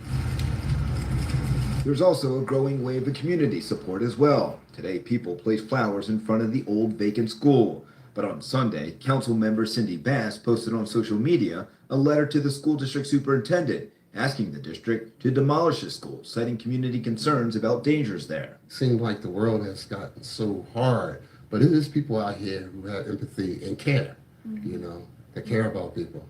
Now, earlier tonight, we saw members of the Philadelphia District Attorney's Office at the home of Kada Scott's family. We know the District Attorney's Office has filed charges against Keon King, who's been arrested in connection to the disappearance of Kada Scott. At the Philadelphia Medical Examiner's Office, Johnny Archer, NBC 10 News. So, can anybody confirm, has he been charged with unaliving her? Because I don't think he has. Law enforcement sources tell Fox 29 a DNA test confirms the body found Saturday morning in East Germantown belongs to 23-year-old Kada Scott. This is the 10 o'clock news. I'm Jennifer Lee. Kada was last seen on October 4th after arriving for an overnight shift at a senior living facility. Let's go out to Kelly Rule live at police headquarters tonight with the details on this devastating update. And Kelly, what are your sources telling you? So they did a rapid DNA test that confirmed that the remains found behind the former ADA Lewis Middle School belongs to well-beloved 23-year-old Kada Scott after she went missing after arriving for an overnight shift at a senior living facility in Philadelphia. Well, Jennifer, law enforcement sources tell me tonight that anonymous tip that led to Saturday's search was someone telling police to please go back to the former Ada Lewis Middle School, asking them to search for Kada again. And this time they gave a specific location in a wooded area behind the school.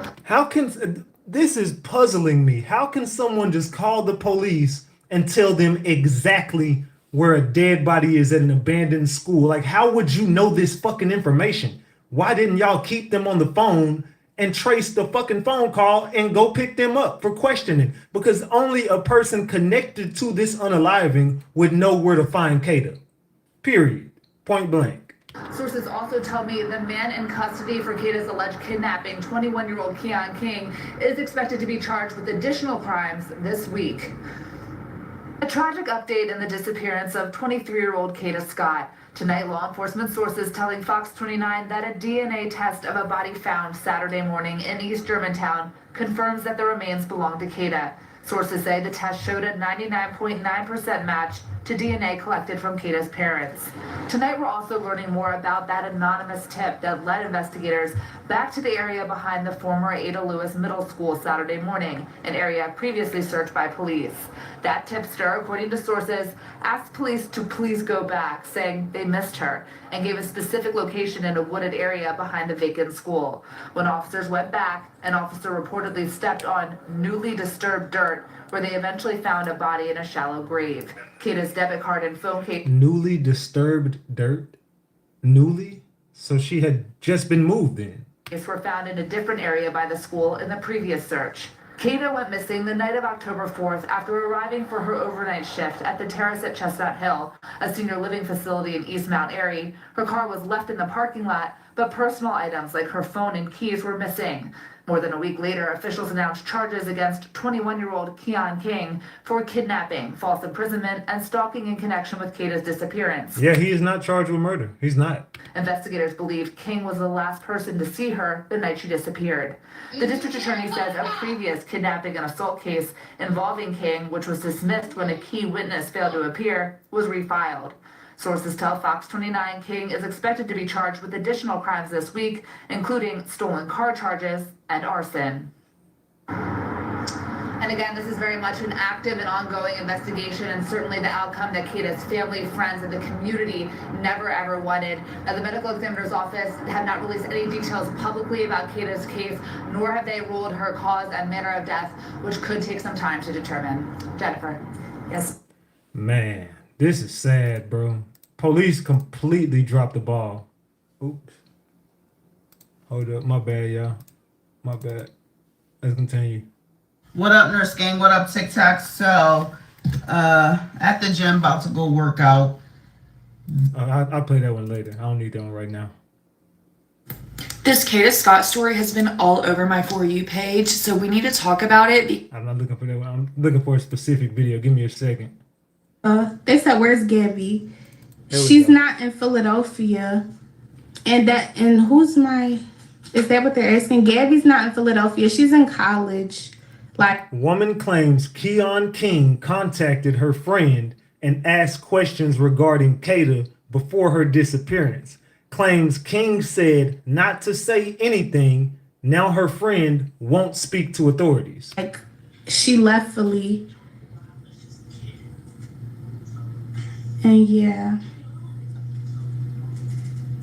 I don't know. I don't want to, like, she in college in Maryland. She not even in Philly. When I had called her to try to talk to her and tell her, like, you need to tell, she's like, no, she don't want to talk. She's scared. What? Chrissy.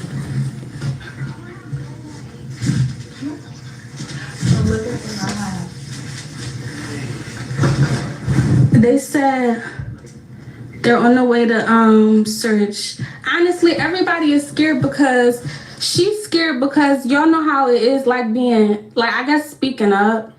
My friend, they said y'all was messing with Keon. No. Nobody. Like, what? No. What is y'all, like, he literally just sell weed. Y'all, I don't want to go live on IG. I wanted to stay on live on here, huh? I said, listening is fundamental to the know. Yeah, like, y'all gotta listen. We didn't mess with him or nothing. Like, he just was somebody that sold weed outside the store. And one day we seen him outside the store. That's how we met him. Cause he was selling weed. He's like, oh yeah, y'all got apes. So I feel like somebody say you want clout or something. The fuck no. Nobody wants clout. Is Gabby there? No, Gabby's not here. I'm with a different friend. Wait, that's the girl that was in the back seat. This is not the girl that was in the back seat. Show me. Bro, but they think you Gabby. You not Gabby. They said, why you don't want to go live on Instagram? The school's name. I don't want to tell the school name. Like, I don't know where Kid is. Did the friend give up information? Where's Gabby? The friend, I don't know. She probably is going to tell. I hope she tells because I'm trying to get her to tell. That's why I made this whole thing on TikTok because she keeps saying that she doesn't want to tell. And I'm like, why are you saving him? Like, girl, he literally sat here and kidnapped somebody, especially because she lived in our neighborhood. That's why I feel like this is just crazy.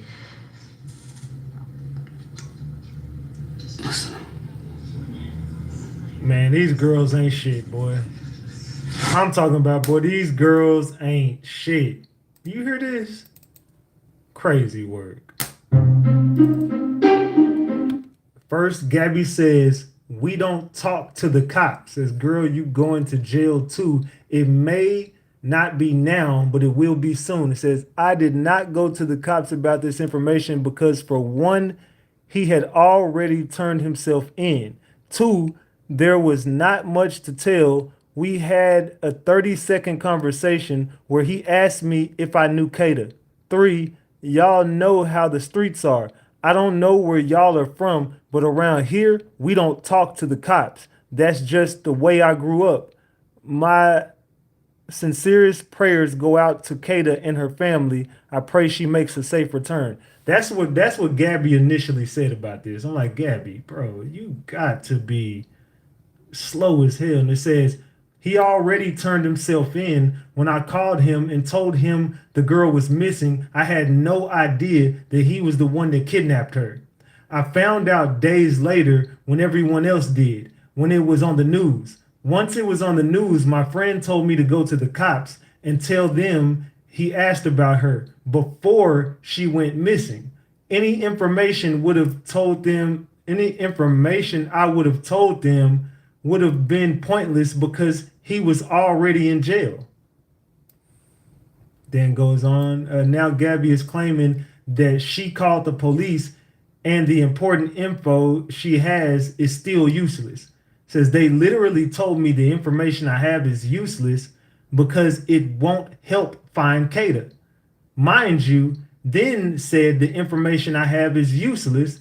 They also said that the information that the girl in the video brought forward is also useless, and they are only accepting calls that will lead to finding Kada.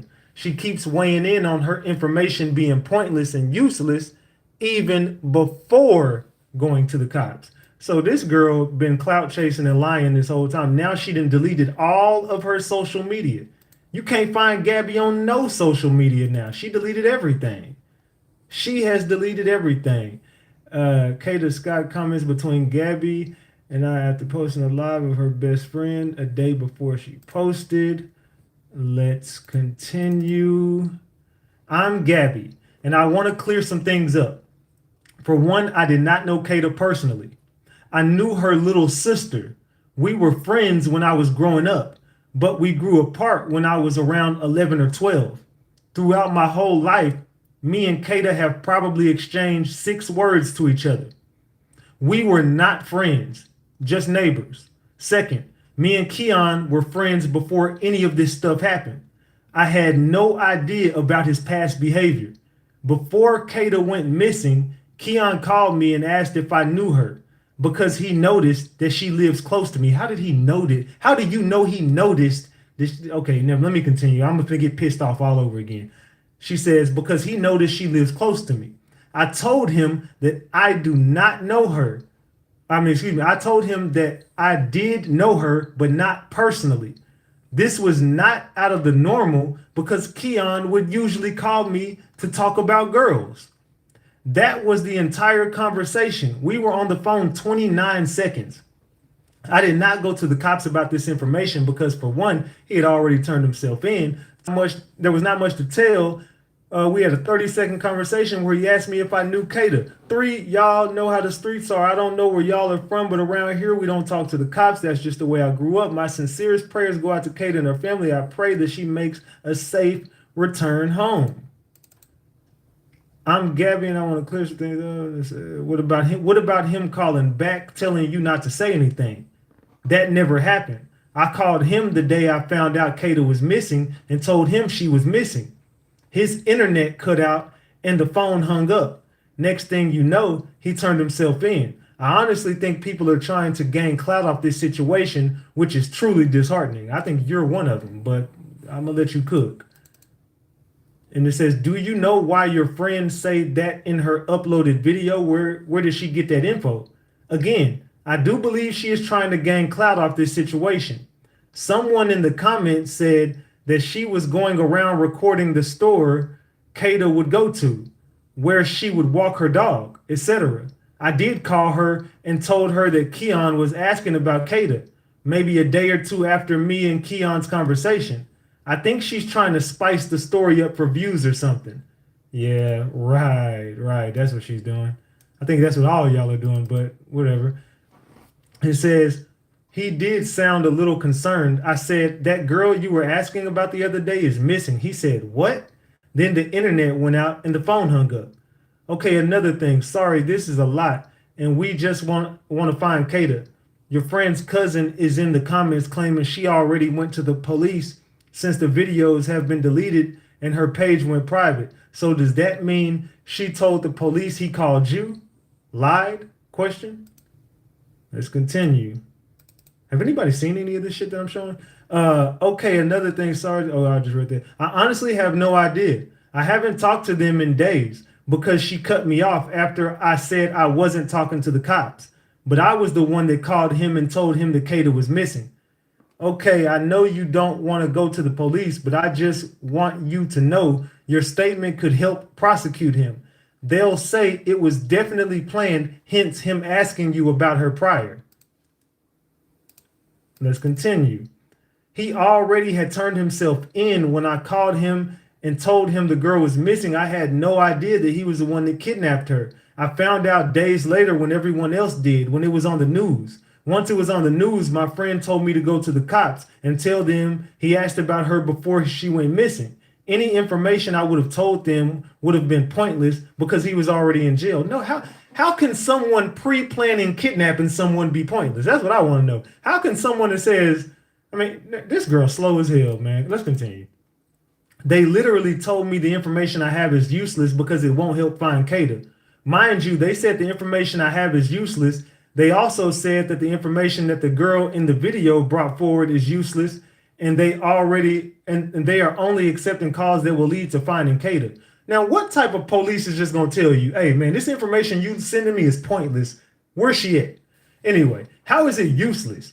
Okay, please, can we get this straight? I'm getting two different stories from both of you. Whether you called Keon or he called you, at any point did he say don't tell? Man, they cooking her ass, bro, in these questions. That never happened.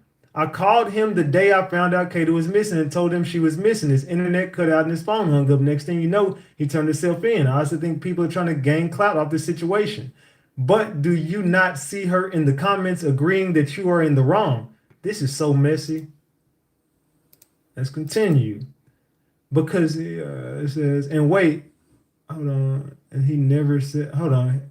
Because he is already in jail.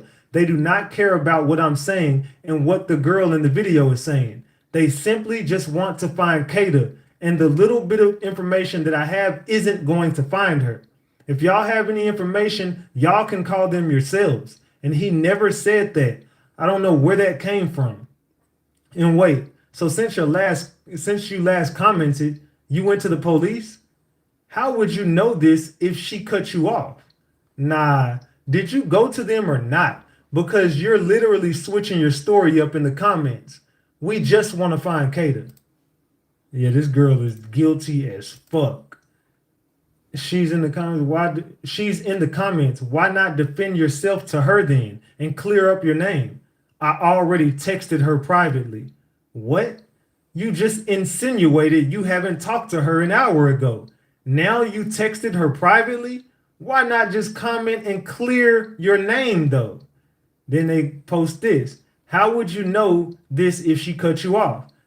Nah, did you go to them or not? Because you're literally switching your story up in the comments. We just want to find Kada. I called the tip hotline and the police and tried to explain the situation to them. They cut me off and told me they are closely monitoring social media posts. They told me that the information I have is useless and won't help find Kada. Watch the video. Her and her people's been told me that they were going to the cops with the information. Yeah, and since all this has happened, this girl has since deleted all of her social media, and no one can find Gabby no more. Yeah, where the hell is Gabby at, man? And that was what I just showed y'all. Basically, that was all the shit that I showed y'all, and then there's more over here. Let's go. Where did I end this? Again, I do believe she's trying to gain clout. He did sound a little concerned. Okay, another thing is it's a lot. We want to find Kada. Your friend's cousin is in the comments claiming she already went to the police. Since the videos have been deleted and her page is private, does that mean she told the police he called you? Honestly, I have no idea. I haven't talked to them in days because she cut me off. See, that's what I'm saying. This girl lies so damn much. She say she ain't talked to her, but she talked to her and found out the information, but she cut her off so she couldn't get the information. I don't know. Now, I do believe that the person in the live was just kind of taking what I told her and running with it and just spicing it up to make it seem like something that it wasn't for, I don't know, maybe views. People were saying that, she was walking around and showing what stores Kada would go to, where she would walk her dog, and just stuff like that. I also had one of our mutual friends come to me and he told me that she told him that we knew Kada our whole lives and we grew up with her, which wasn't the case because we grew up with her little sister. Now, I do think that the person in the live was taking what I told them and kind of just running with it and spicing it up to make it seem like it was way bigger than what it was. And I basically think this because I had a mutual friend that came to me and said that she came to them and told them that we knew Kada our whole life and that we grew up with Kada when that wasn't the case. We grew up with her little sister. My prayers go out to Kada and her family, and I hope that she can make a safe return home. So you only spoke 6 words to Kada, but you knew her sister your whole life. That don't make sense. You grew up with her little sister, knew her very well, and only said 6 words to her the entire. 6 is a very distinct number too. Keep that number 6 in mind, gang. How you only talk to somebody 6 times? So this says that that's your friend, but you didn't know about the first kidnapping. Whenever Keon was in any, legal troubles, anything like that, and I would ask him about it, he would never tell me what he would get in trouble for. He would just be like, oh yeah, I'm just in a jam, you know. He would never ever talk about this. So Listen to this shit again, y'all. This girl just, what is wrong with Philadelphia? Mind you, I would never date a girl from Philly. Fuck that. I see what type of time y'all on. I would never date nobody from Philly. Let's go. So this says that that's your friend, but you didn't know about the first kidnapping. Whenever Keon was in any, you know, legal troubles, anything like that, and you know, I would ask him about it, he would never tell me like what he would get in trouble for. He would just be like, oh yeah, like I'm just in a jam, you know. He would never ever talk about this. So no, I didn't know about the first kidnapping. When the news came out, you know, that he turned himself in, that's when news started coming out that, you know, he had previously kidnapped a girl last year. And that's when I found out. And I was in shock. I had no idea that he was somebody that was doing some things like this. Do y'all believe her? Drop the gems if you believe her. Drop the caps if y'all think this girl full of shit. Drop the caps if y'all think that girl full of shit. Maybe she's the tipster. The live video of Gabby's friend was posted on Friday at 5:24 p.m. Gabby commented, let me move this so y'all can see it. Gabby commented for the first time on the post on Saturday at 3:20 a.m., claiming she doesn't call the cops. Saturday around 12 noon, she commented she did, in fact, talk to the cops. Saturday, it was revealed that a tip was left Friday night. An anonymous tipster contacted the police Friday night, adamant that Scott's body was on the grounds of the school. And this is my opinion. I fuck with Bree and I fuck with the Diaz and the people who were up here. I just don't think the police got this information from y'all. I believe Gabby knew where he put her body at. I believe Gabby is the one who called the police and told them exactly where she was and just didn't want to. I think she called from an anonymous phone. She anonymously tipped them and told them where that body was. I think Gabby is the key to this case. I think Gabby is your tipster. I do believe she did call the cops. I do believe she called it, and she said, I called the anonymous tip line. That's what she said. She said, I called the tip line and the police. So why would you call a tip line if you ain't got a tip? You see what I'm saying? Gabby is the person who knew where the body was. Gabby, her friend, and Keon are the three culprits. I don't think there was another guy involved. I'm not doubting no one's gifts or nothing. I think this is just me. I'm just stating my opinion because I've covered a lot of cases my damn self and I've been right a lot of the times. I'm telling y'all, I think the friend got spooked because the friend already knew Gabby was in on it. And I think Gabby told the friend the information and the friend was like, hey, bitch, you better call the police because I don't want to be involved in none of the shit you just told me. You need to go to the police. And she like, hell no, bitch, I ain't gonna fuck that. I ain't trying to go to jail. And she was like, you know what? Fuck it. I'm done with you, Gabby. I don't know what you and Keon got going on. I'm going to the police and I'm cutting you off. Then Gabby was like, fuck, I think I'm in trouble. Fuck, I need to give this girl body up before they find out I'm involved in this shit. I'm not going to switch up on Keon. I'm not going to snitch on them, but I'm definitely going to lead them to where their body is so I don't be involved in shit. That's my opinion. I could be wrong, though, man. I might be wrong. You know, I ain't going to say I've been right about everything. I've been wrong before. I just don't think I'm wrong about this. Let's go over here. Now it says, mind you, they said the information I have is useless. They also said the information that the girl in the video brought forward is useless. And they are only accepting calls that will lead to finding Kada. And wait, so since you last commented, you went to the police? And again, the live video of Gabby's friend was posted on Friday at 5:24 p.m.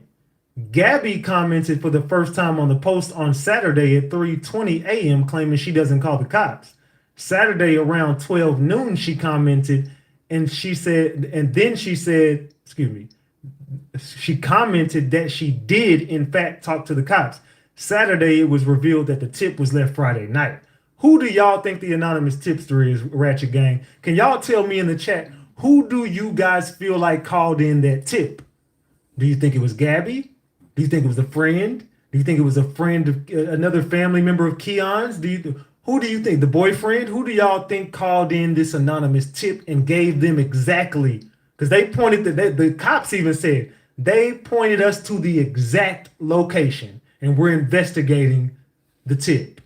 I don't know how you investigate something anonymous that you didn't trace, but once again, Philadelphia police dropped the ball. Everybody in the chat thinks Gabby is the anonymous tipster. I agree with y'all. I think so too. All right, y'all. So y'all know how I just uploaded Gabby's response video, her explanation or whatever you want to call it. Since then, she has deleted all her videos, all those lying ass, sorry, I don't know if I could say that. They are deleted. I'm not sure why, after waiting a whole entire 2 weeks to come forward, she told her story in the comments, and then today uploaded the videos just to delete them. That's not all. She also unreposted one of the videos. Now, I'm not going to say much. I'm just going to show y'all the video. I'm going to play the video for y'all, and I want y'all to see. And I don't know. I have my own speculations on why she might have unreposted this video, but you guys can see for yourselves. Because why unrepost this specific video as soon as you delete all your explanation videos and get rid of all the followers? Like, why? I have so much to say, y'all. Here is the video that she unreposted. Oh, well, before I play that video, I just peeped another video that she unreposted, and I'm pretty sure somebody mentioned this in the comments to her. Look at this. When I pop out with my new boo, don't be mad, stay strong like I did. Anyway, I'm gonna play the video. My gosh, I'm glad it didn't work out. Man, this girl is weird too, and she deleted everything.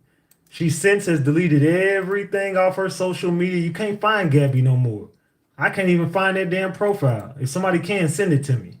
So it has just been confirmed that the unidentified Black female that they found behind that abandoned middle school was that of Kada Scott, the 23-year-old that went missing. Last seen leaving her job, working an overnight shift. Now remember, when this news first broke, they would not confirm that it was her because they wanted to make sure through DNA testing and through the medical examiner that it in fact was her. But they were telling us during that press conference pretty much that the body seemed to have been there for a little less than a week. It was a female, like it kind of fit her description. Her family was on the scene. So we kind of figured that it probably was her, but they did not confirm. Well, now they have.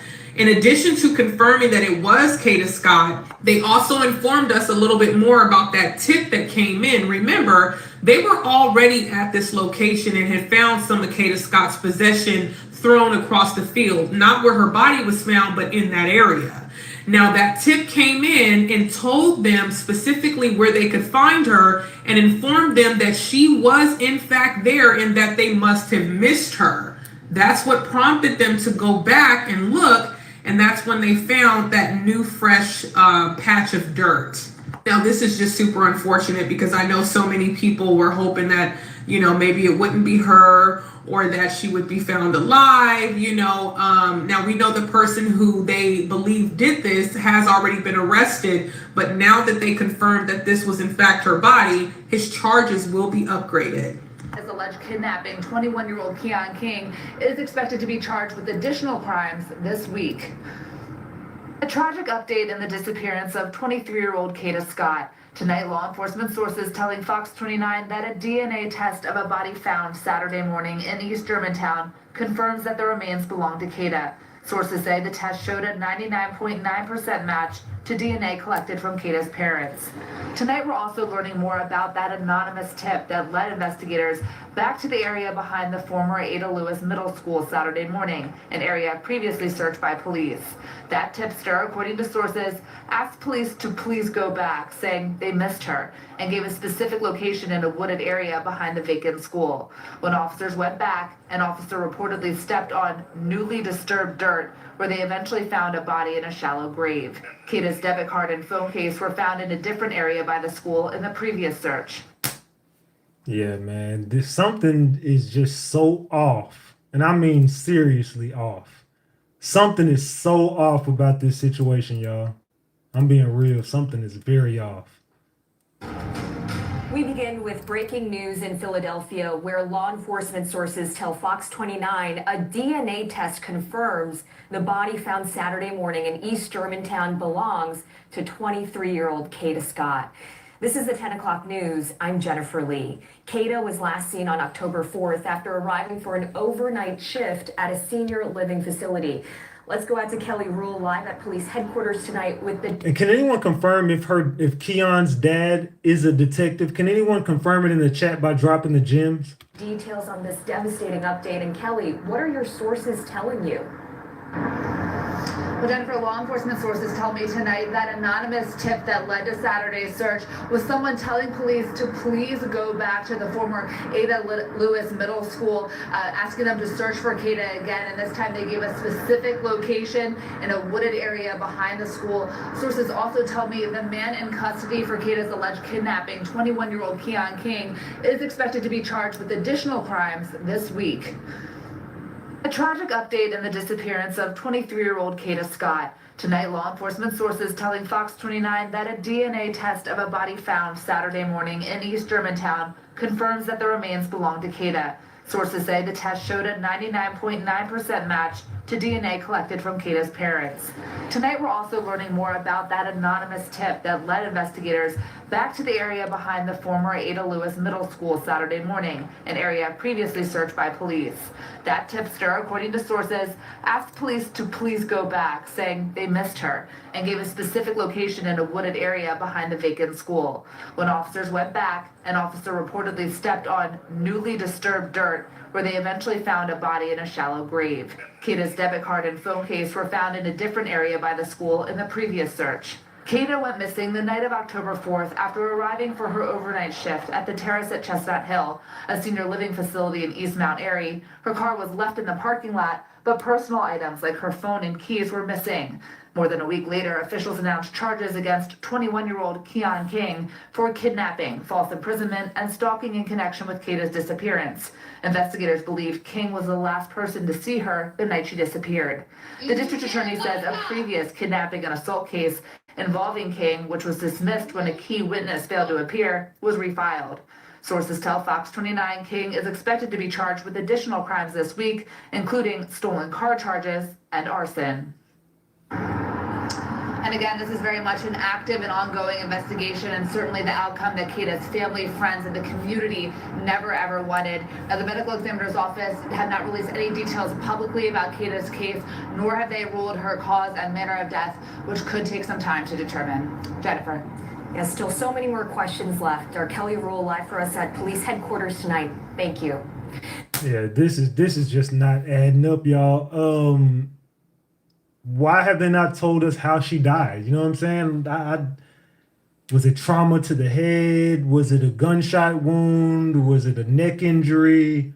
How did she pass away? Strangulation? What was it? Why can't we know these details?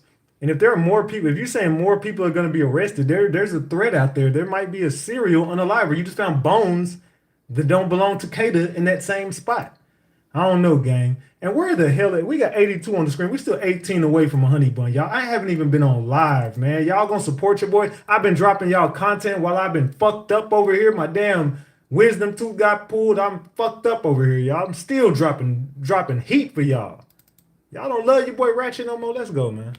All right, y'all. So we have some terrible news in the Kada Scott case. I've been traveling all day. This came out this morning. But there were human remains found at the Arboretum in Germantown at behind the abandoned school building where investigators were looking. I talked about that in the video I posted previously about Kada's disappearance, and they found human remains, and the medical examiner had to confirm if they were her or not, and yes, they are 99.9% match to Kada Scott, and this is honestly awful. I think a lot of us expected this to be the outcome after recent updates in the case, Keon King being arrested in her kidnapping, learning his previous charges. It sounds like a repeat offense. I mean, he had previously been arrested for kidnapping someone by throwing a woman in a car and strangling her. And he was charged with kidnapping and strangulation. And because she did not show up for court, that case was dropped. And I mean, you know, Kada went to work, and for some reason, Thank you, Lisa, for the $20 on Cash App. So this man threw a woman into a car and strangled her. And I don't even think you need a witness in that type of case. If you got the witness statement saying that she was kidnapped and strangled, I don't think that you need her to show up to court to try this case. Why the fuck was that case dismissed? she clocked out early, and she, you know, from what we have heard so far, it is believed that she did leave with Keon King. We don't know why. She was getting harassed in the days prior. You know, was that part of the harassment? Was Keon harassing her? Did she know him, and did she trust him for some reason? You know, it was very unusual, it seems like, from everyone who knew her, the fact that she would clock in and then leave so quickly, right? And now police say they received an anonymous tip, a very specific anonymous tip that led them to her remains behind the school. What that tip was, I do not know. Was that like a jail informant situation?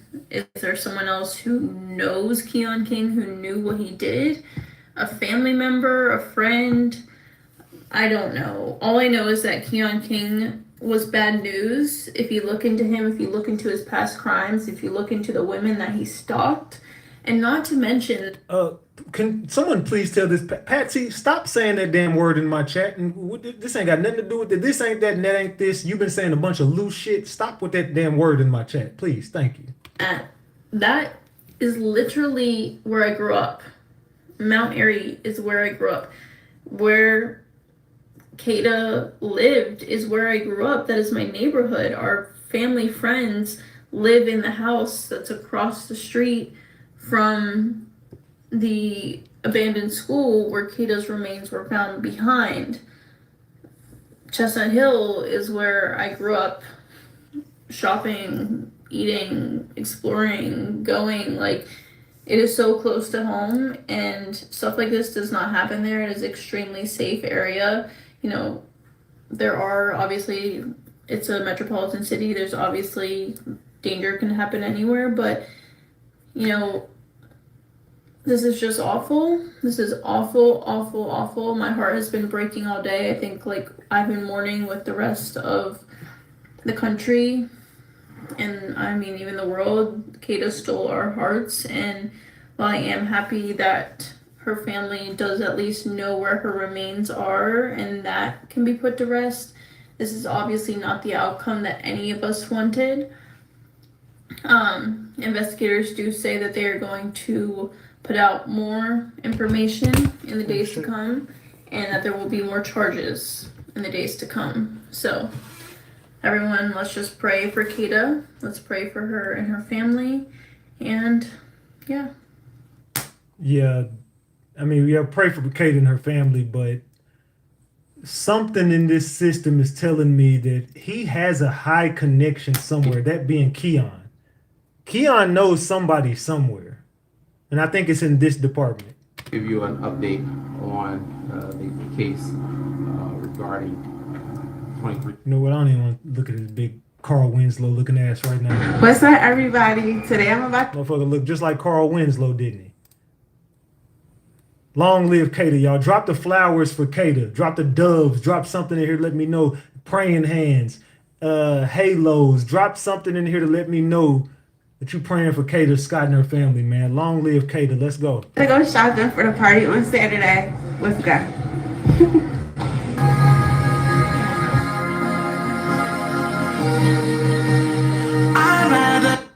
I can't play the music, obviously, but long live Kada, man. Definitely not gonna get struck for playing no damn weekend. So, Kada Scott, man, this girl was being stalked on social media, stalked by her own neighbors. Yeah, that dude he wanted this girl. That's my opinion. I think that he truly wanted her. And once he found out she was in a relationship, he went off. And they say that day she was posting going golfing with her new boo, she was going golfing and he didn't like that shit. And I believe that's why they got into an argument when they got in that damn car, because she went out with her man that night. I think that day, I think she went out with her man, posted it on social media, and she got in that car. And Keon was like, girl, what the fuck was you doing with her? And she like, what the hell is she talking about, boy? But something also tells me, I don't want y'all to get mad at me, but I definitely am getting a funny feeling that Keon and Kada smashed before. I could be wrong, might be, but something tells me that nigga hit that, and he was in his, or they were talking in some manner. I think it went a little deeper, and I think it'll come out eventually. But my opinion is, I think it went just a little deeper than just him selling weed to her. I don't think he's gonna react like that over a girl he's just selling some green to. You know what I'm saying? What do y'all think? I could be wrong, man. I don't want y'all getting mad at me in the chat. I definitely do feel like he might have hit that, and he got in his feelings and got attached, and she was like, no, nigga, I just was using your ass. Goodbye. And he got pissed off about it. But I could be wrong, man. I don't know. I could be. I don't think I'm wrong, but I could be. Let's continue. And here he go again, stalking another girl. Oh, my bad. 2 weeks ago, police say that a heartbreaking update to the case of 23-year-old Kada Scott, a Philadelphia woman who went missing 2 weeks ago. Police say that human remains found in a shallow grave behind the abandoned Ada H. Lewis Middle School are believed to be hers. An anonymous, highly specific tip led investigators to that wooded area early Saturday morning. Now the medical examiner's office has the remains for identity confirmation and to determine exactly how she died. On October 4th, Kada left for her overnight shift at a senior living facility in Chestnut Hill, but she never came back home. Her car was found at work, but her phone, keys, and personal items were all gone. Family told police that she had been receiving harassing phone calls in the days before she vanished. Then, this week, 21-year-old Keon King turned himself in to Philadelphia police. He is now charged with kidnapping, stalking, and related offenses in connection with Kada's disappearance. Investigators say that he was the last person known to have contact with her that night, and he is being held on a $2.5 million bond. Police also recovered several of Kada's belongings, including her glasses, iPad case, and a card with her name near the abandoned school where the remains were found. Now, here's the part that enrages everyone that much more. Keon King should have never been out. Earlier this year, he was arrested and charged in another kidnapping and strangulation case. What in the fuck did he just do? Does this dude think he was a damn ninja? What the fuck is he doing? Look at this crazy ass dude. Out. Earlier this year, he was arrested and charged in another kidnapping and strangulation case involving a different woman. That victim later stopped showing up to court and the charges were dropped, letting him walk free.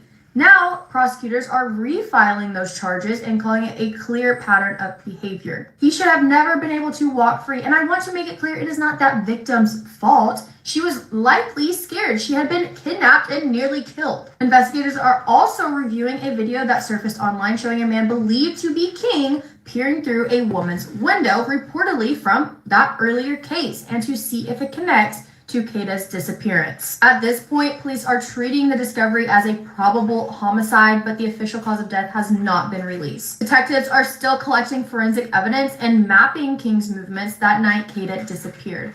Kada Scott was 23 years old, described by her family as kind, driven, and deeply loved. Now a community that has been praying for her safe return is demanding answers and accountability for how this was allowed to happen. And to the person who just was in my chat talking that shit, look, Patsy, I asked you simply just to stop saying a word in my chat. Everybody in my chat told you what the word was to stop saying, and you keep questioning. I'm doing a live about Kada Scott. You're talking about sickness in my chat. You saying words is gonna get my channel struck. You saying words is gonna get these higher ups to come over here and view my shit and fuck up my money over here. And I'm telling you out of respect for me, hey, can you please stop saying that word in my chat? Then you just keep going on and on and on and on and on about it. And I asked you, hey, just let it go. I'm unsubscribing. Bitch, bye. I don't give a fuck.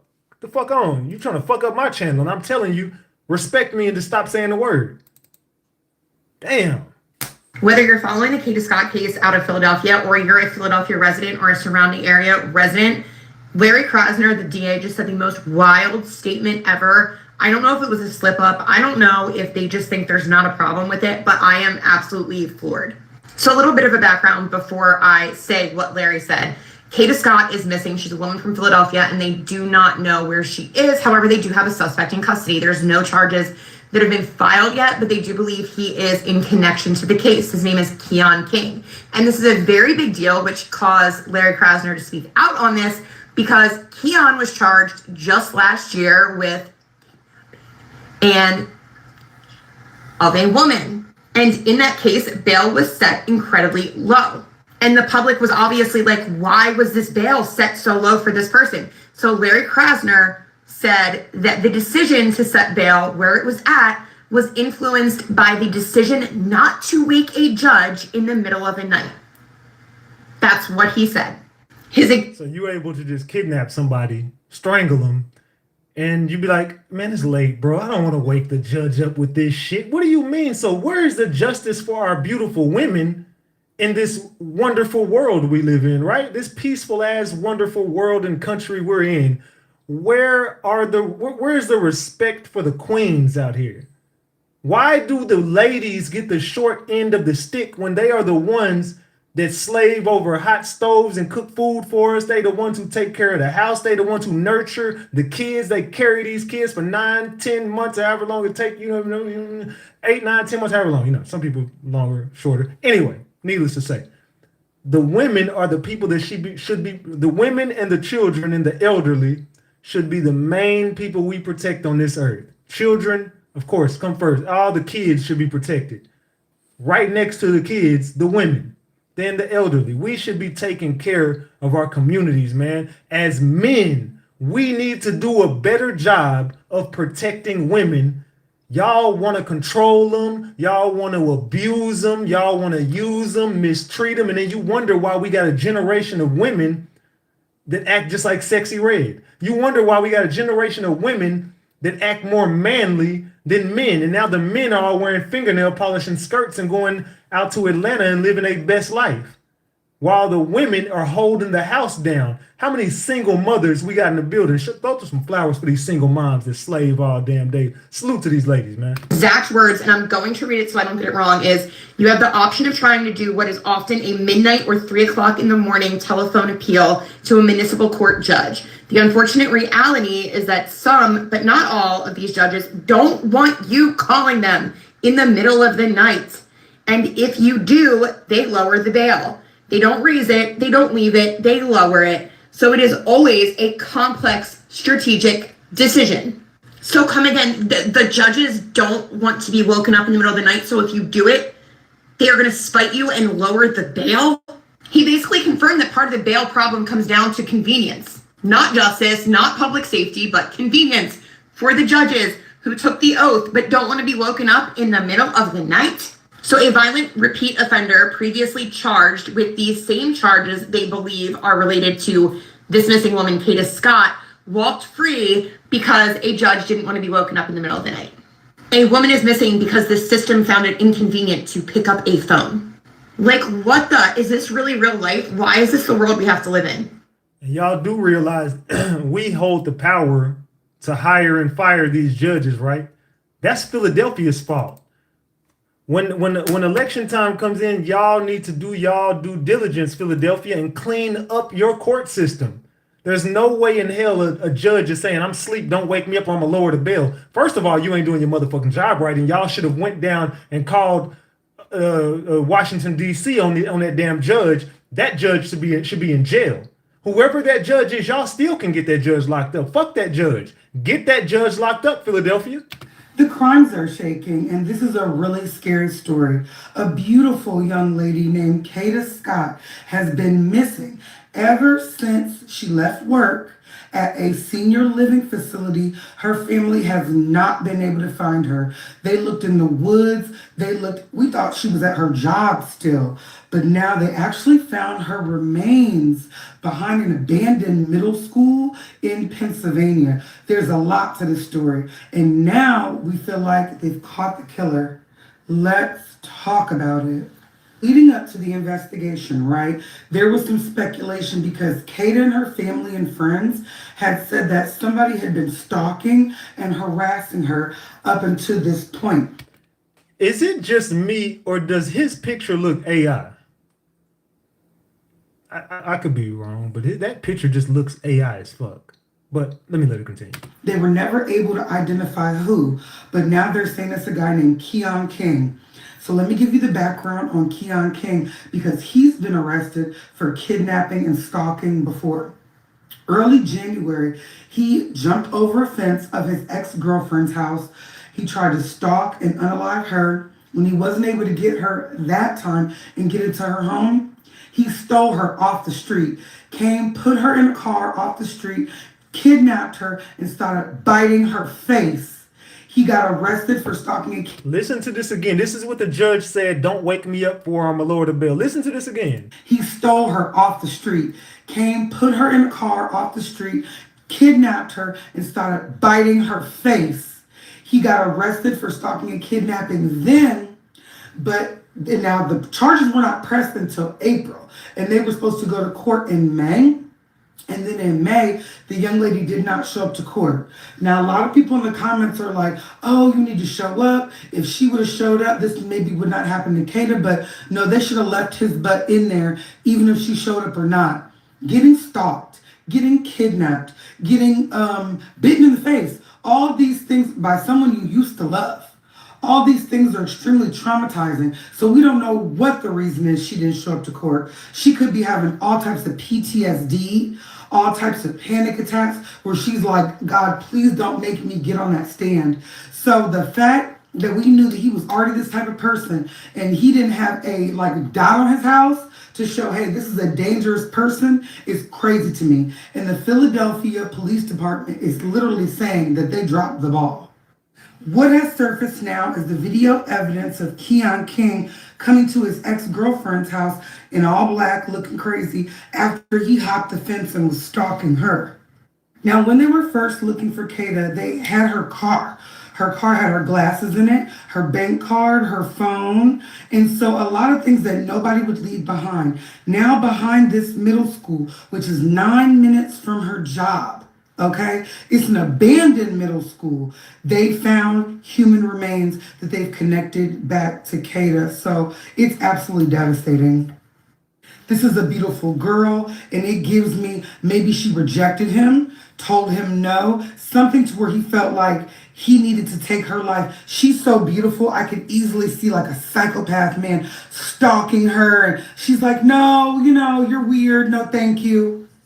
I mean, look at this guy. He looks like an absolute psychopath. When he got that nigga do look crazy. Look, whoever getting good, y'all ladies got to be more careful. Now, I'm not laughing because it's fun. I'm laughing because this motherfucker just look weird as hell. But in all seriousness, though, ladies, stop being so gullible and naive. See, and I'm not talking about Kada in this, so I don't want anyone thinking I'm talking about Kada right now. And I don't know what she had going on with him, but a lot of y'all ladies use men. A lot of ladies use men for, this is my DoorDash dude. This is the dude that does this for me. He gets my nails done. Look, there are some men who feel like because I do things for you, I deserve something for myself. So it's just like, how can I explain it? Let me put it in better words. It's like if you call your mama to pay your rent and your mom pays your rent, now she has free reign to tell you what the fuck to do, because now she can get into your finances because you opened that door. You got in her wallet. Now she can tell you what you need to be doing with your life. So I'm kind of trying to make an analogy with it. I don't know if y'all get it, but it's kind of the same shit. Ladies, be more careful what you're doing with men out here. Some men ain't going. And I'm not saying he's right. Fuck this dude. He needs to go to jail for the rest of his life. He should have been locked up for the rest of his life based on the biting girls' faces and shit. I don't know what the fuck wrong with this serial kidnapping ass dude. And I think that was not his first body either. But ladies, be more careful with the men with the company you keep. A lot of y'all be liking that toxic shit until you end up on the motherfucking news. Hold of his last girlfriend that he harassed in January. He got a strangulation charge. So we already knew that he was capable of taking someone's life. The Kada girl, very, very, very small young lady. So maybe he tried to strangle her as well and she didn't wake up and then he tried to chop her up or something. That's what it sounds like to me, because to find her remains, you must have took it way too far, but you never should have been out of jail. And another thing, y'all have to teach your daughters and stuff like that. You know what I'm saying? Y'all got to be better examples for your daughters. Teach them not to get in the car with just anybody. Do not just get in the car with anybody. All right, real quick. I don't need that one right now. I don't need that one. I just want to give you an update on the case. No, we've seen that. Give me a second. You want to know what's more disturbing and disgusting than Kada Scott being missing still, technically, since the remains have not been confirmed that they are her? It's the amount of young ladies from the city of Philadelphia that have been in my comments expressing how much they do not care that Kada is missing. And it's like, y'all, seriously?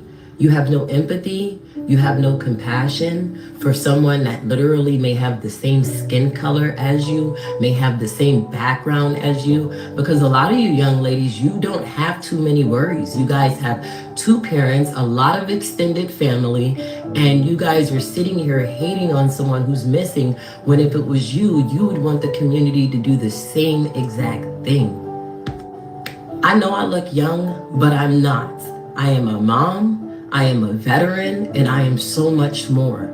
But one thing I will tell you is that I've already had followers before Kada Boo Boo. I do bodybuilding, okay? I do real life stuff that really brings people into my channel to watch me beyond just being a face, boo boo. Because a lot of you guys have no content on your page. You have nothing going on with your life. And so your comments come across really, really, really smelly and salty.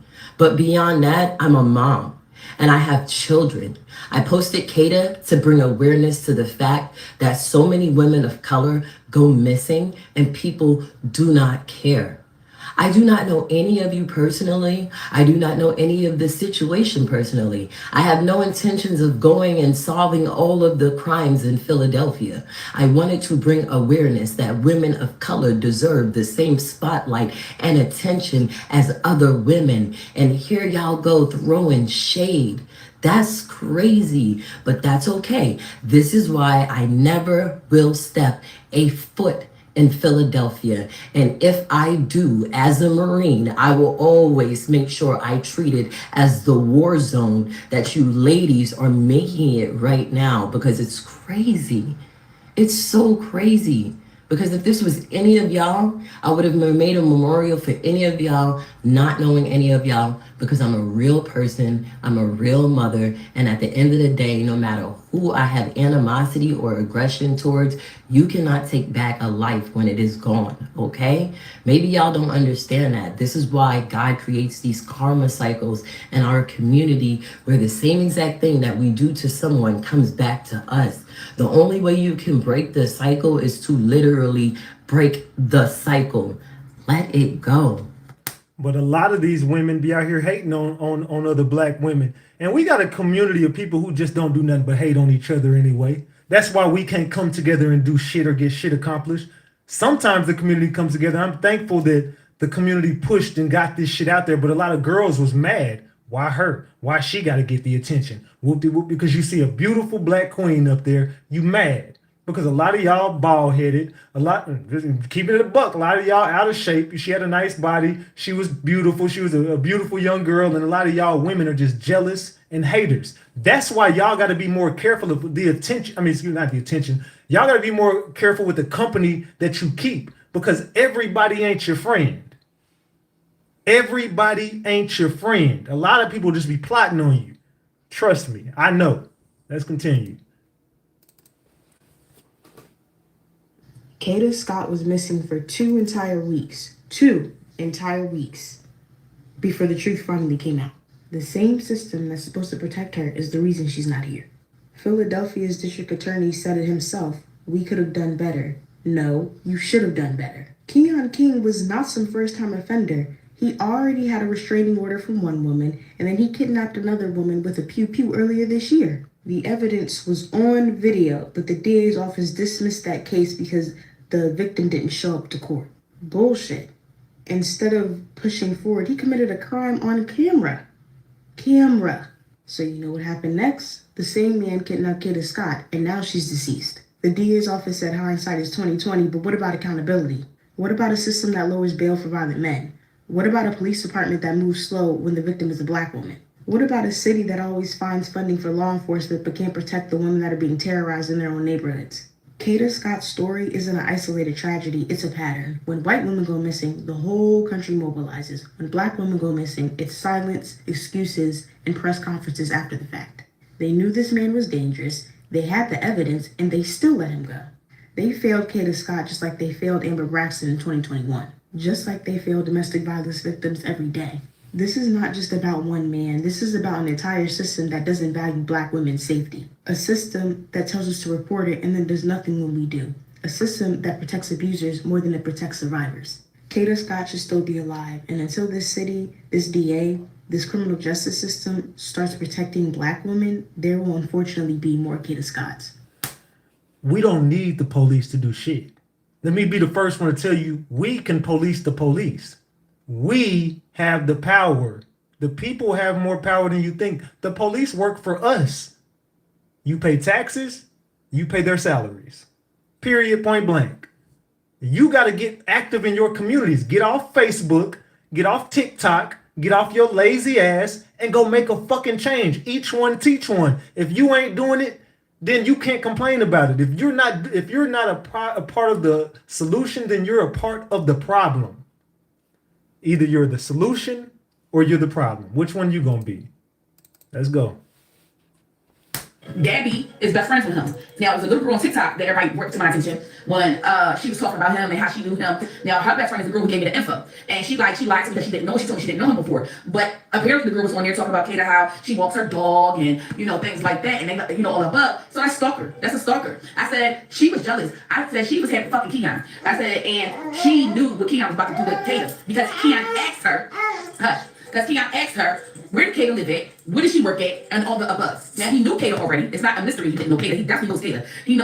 I want y'all to understand, it was never that he was a stranger to Kada. He knew Kada. He knew who Kada was as a person. Kada knew him as a person. But it was not supposed to go to this level because Kada was not in a relationship with him. The girl that gave me the jewels, she told her best friend that was talking about Kada on live, she just called the police and tell the police what she knows. The girl was like, I'm not telling anybody anything. So apparently the girl said that Keon told Gabby that what he did with Kada, don't tell nobody where Kada was. We asked about where Kada lived at and where she lived at and where she worked at. Because Kim didn't play that nobody know where she lived at. So that's how I know for a fact he didn't know where she lived at. So the girl told, and Gabby promised not to say nothing about what he did to Kada. So Gabby goes to school in Merlin. So the girl was talking about Kada. I had to go see her live on TikTok. Some people say that I don't know. Hey. Gabby is most definitely guilty. I'm sorry, Gabby, but you're guilty.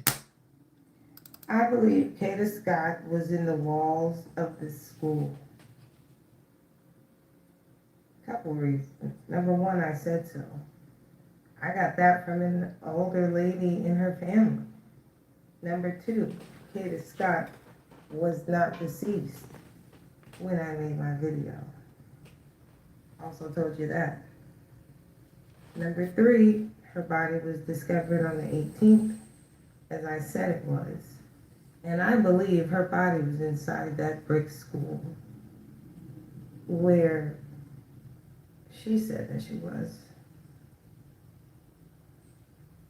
There's a video going around of a young lady who supposedly is her aunt that went to the school yesterday. Or I don't know when they went, I would say very recently. And they heard what they believed to be Kada Scott yelling. I believe this was yesterday, last night. So of course it would make sense to discover her body the next day. This was an abandoned school, and a long time abandoned school. So do you understand how many cracks and crevices crackheads can build? And crackheads and drug dealers, they run in the same circles. They know the same escape routes.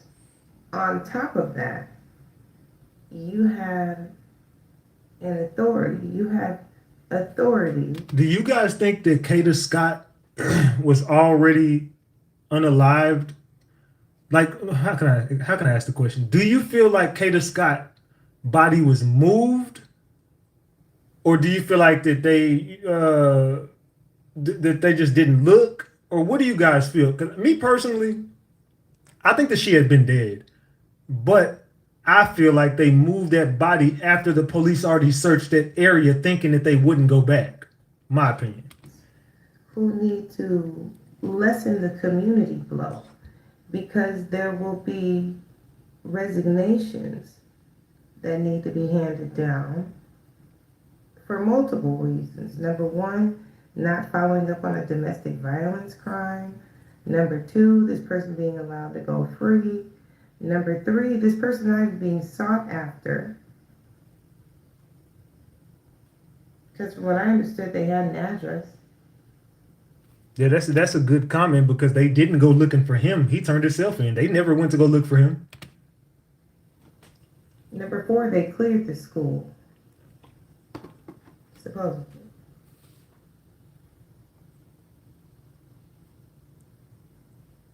Because of these things, that's why I told you in my reading, the story you're going to get, not the story that really happened.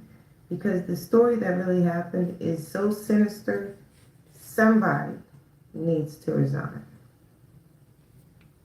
And for that reason, you won't get that story from anywhere but me. I don't think we're just only gonna get it from you, but yeah. I want the city of Philadelphia to hold everybody accountable who is connected to Kada Scott going missing. I refuse to hear that they have Keon King in custody and that he's going to be the only person facing charges.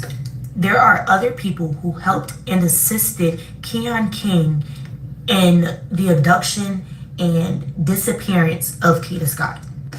Those individuals need to be charged as accomplices, and I need the city of Philadelphia and the FBI to figure out who those individuals are.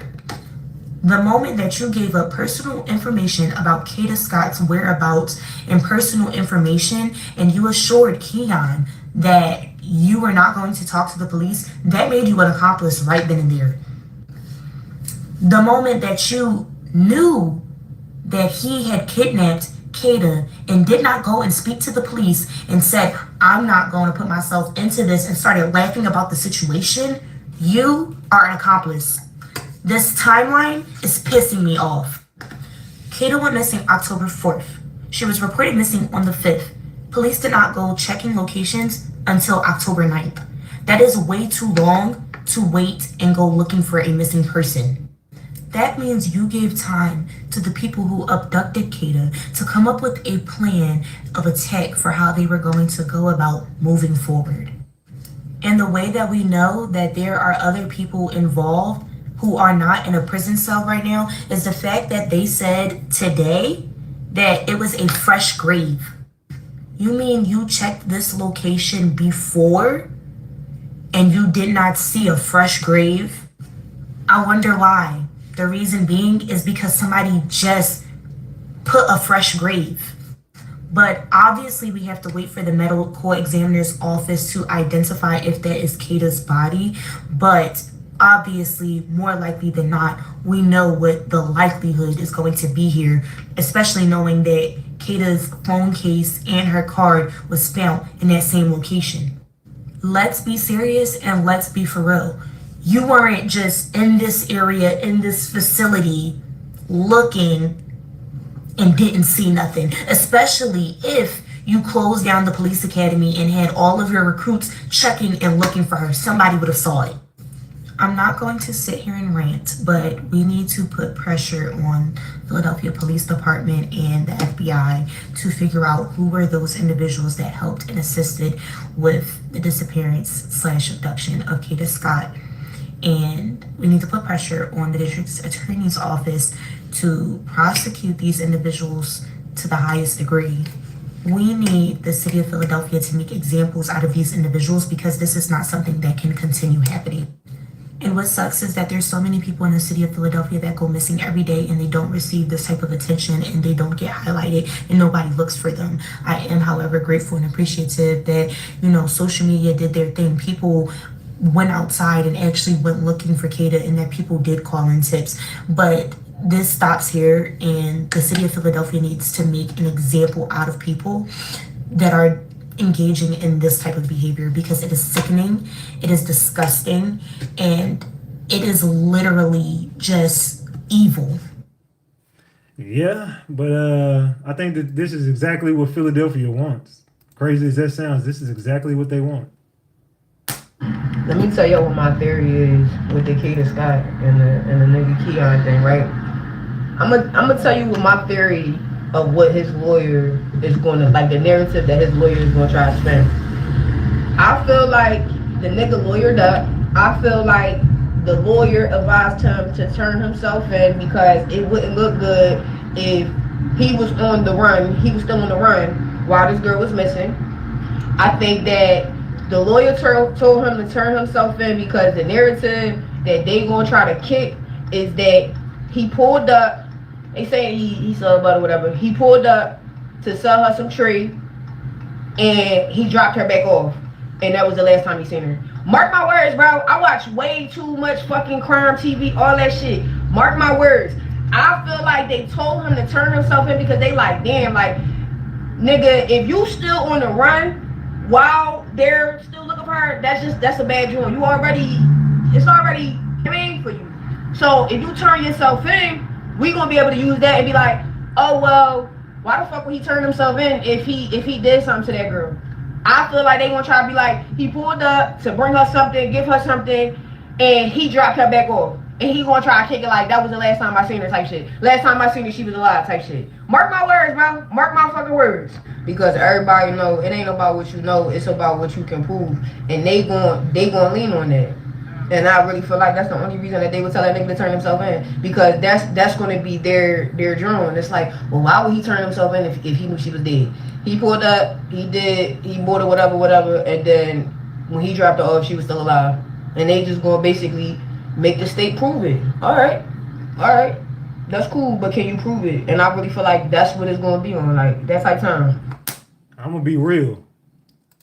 As from what I'm looking at, and I'm looking at this police department, I don't think they're gonna be able to prove shit. This dude might not be able to walk completely off this case, but something is telling me there's a play brewing, and he might not get charged with unaliving her, or he might not get convicted for it. One or the other. Gabby is best friends with Keon. Keon is the perp. Gabby is best friends with him. So everybody's like, Breezy was right. It was a light-skinned girl vibe, because what happened was when I see my vision, it's two girls. They have on blue t-shirts. And one is light-skinned, high yellow, with two braids in her head. And she looks at me and it's a little girl. She's not as light as her, but she was in the light. She's like my complexion. So she turns her head. So I'm like, things demonic though. So I'm like, why is they looking at me like this? But this is the vision, like right here. So I've been saying this a long time as well. And then next thing you know, Gabby comes up. Now, Gabby is the girl that they went down Southwest Philadelphia to the house because of Kada phone pinged in the park. Once it pinged in the park, it pinged to Southwest Philadelphia. So the house that they pinged it to was where Gabriella was at. So Gabriella said she didn't know Kada. Then she lied and said she did know Kada because she was getting pressured. So next thing you know, the phone was pinged back. Oh, fuck, another thing Lord just came. She was pinged back. Thank you, Spirit. I love you, Spirit. I swear I love my tribe and my ancestors for what they do. All right, so that was a moment. So whatever the case is. Hold on. Somebody just sent me something. It says, I'm going to let y'all see it so y'all know I'm not bullshitting. Detective, now Sergeant Charles King, Lower Providence Township Police, Montgomery County and Philly Metro Promotion, post reference himself as a detective before Sergeant. Detective King, and now it is Sergeant King, Keon King. She was pinged. Man. Back to the phone in the area of Ada Lewis School. It was pinged back to Ada Lewis School based upon That's where they originally was at when she showed me that she was there. So when that call said help, she was letting me know I was close. She was letting me know, like, you here, Breezy, Aunt Breezy, whatever the fuck you want to say. All right, baby, I'm sorry. She was like, it was like she was here. So next thing you know, after that happened, somebody said that's his daddy. Wait, his daddy is the sergeant of police? Oh, hell no. So his daddy was a detective. Now his daddy is the sergeant, Charles King. Case solved. That's it right there. It's over. They will not get justice if that. I'm not saying y'all lying, but I do believe that's true. If that checks out, we need to look into Charles King. If that checks out, case is solved. Everybody's like, we need to go to the, certain places. So as I'm watching the news, I'm like, wait, white van. I'm like, oh, that go the white truck I was talking about. His car, the gray car was sitting across the street, and they go the white truck. Somebody found his Instagram, same car before it got crashed up. So we know it's him. Moving along, not to bounce all over the place. So Gabby is best friends with him. Now, it was a little girl on TikTok that everybody worked to my attention when she was talking about him and how she knew him. Now, her best friend is the girl who gave me the info. And she lied to me because she didn't know. She told me she didn't know him before. But apparently the girl was on there talking about Kada, how she walks her dog and, things like that. And they, all above. So that's stalker. That's a stalker. I said, she was jealous. I said, she was having fucking Keon. I said, and she knew what Keon was about to do to Kada because Keon asked her, because Keon asked her, where do Kada live at? Where does she work at? And all the above. Now, he knew Kada already. It's not a mystery he didn't know Kada. He definitely knows Kada. I want y'all to understand, it was never that he was a stranger to Kada. He knew Kada. He knew who Kada was as a person. Kada knew him as a person. But it was not supposed to go to this level because Kada was not in a relationship with him. She was in a relationship with somebody else. Please, you was not getting up here. She was in a relationship with somebody else. So with that being said, as she was in a relationship with somebody else,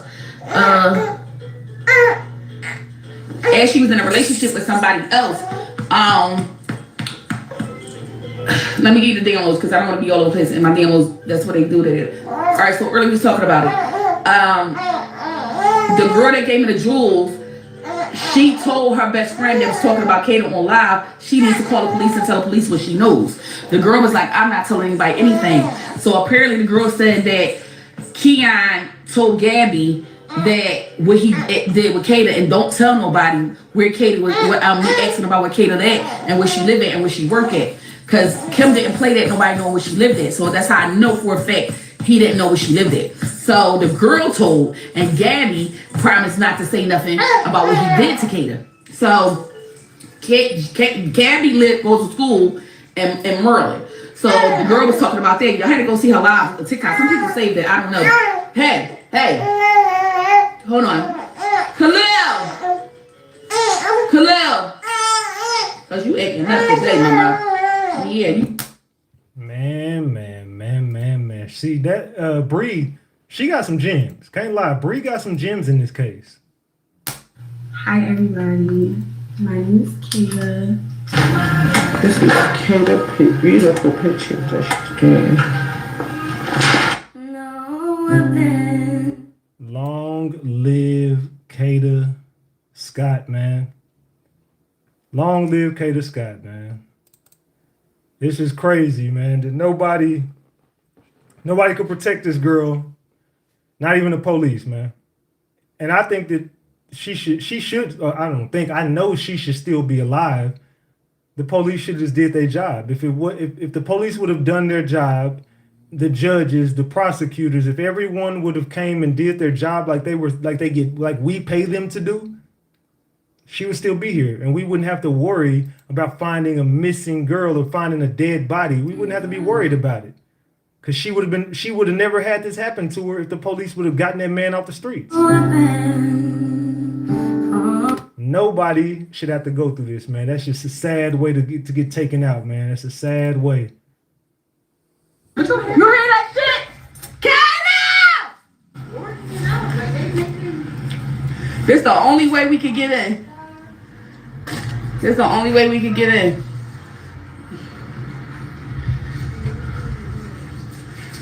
but you definitely can't get in because you hear that shit?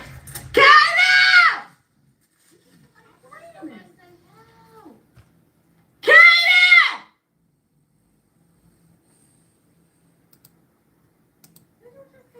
That shit just made me cry. Yes, My fucking heart. You heard her scream, right? Yes. The fuck she in here, like I said.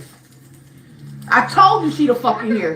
You heard her scream. Y'all heard her scream, right? Yes. It sounded like she in the bottom. Oh my God. Why you said they heard it on the other side? I heard a scream. Because it made my whole heart stop. Girl, what? That's why I've got tears coming out my fucking eyes right now. Kada! She's screaming help. No, fuck that. I'm about to go find a lock. Bitch, this shit gotta get popped open.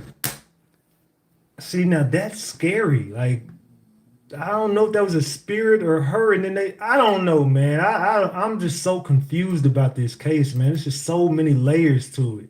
Hey, don't come over here. Go away, bye.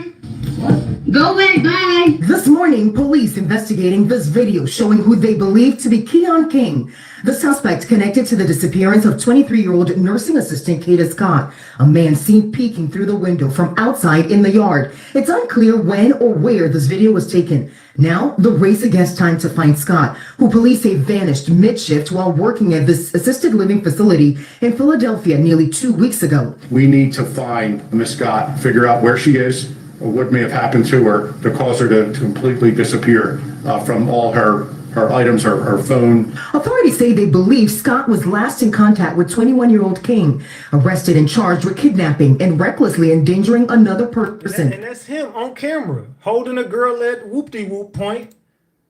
That's Keon. They had him on video, taking a girl against her own will, and did nothing. They have him on video. Kidnapping and recklessly endangering another person, and is being held on a $2.5 million bail. Investigators say before Scott disappeared, she told relatives she was being harassed, though it has yet to be determined if the person harassing her was King. But officials say their suspect does have a pattern of similar crimes. He did have a previous case. It was a 2025 case for very similar. Bitch, we in 2025. What you mean it was a 20? You mean it happened this year? Say that shit. Conduct, strangulation, and kidnapping. That case had been withdrawn by our office based on the witness failing to appear at court. I pulled that file, and after an extensive review of it, our office made the decision to refile those charges. Investigators relying on tips from the public, crediting one of those tips with helping to find the suspect's car. Scott's family not giving up hope, urging anyone with information to speak up. This shit is... They got the boy on camera and did nothing. That's crazy work. Gabby is best friends with him. Now, there's a little girl on TikTok. I already played that with my bad. My bad.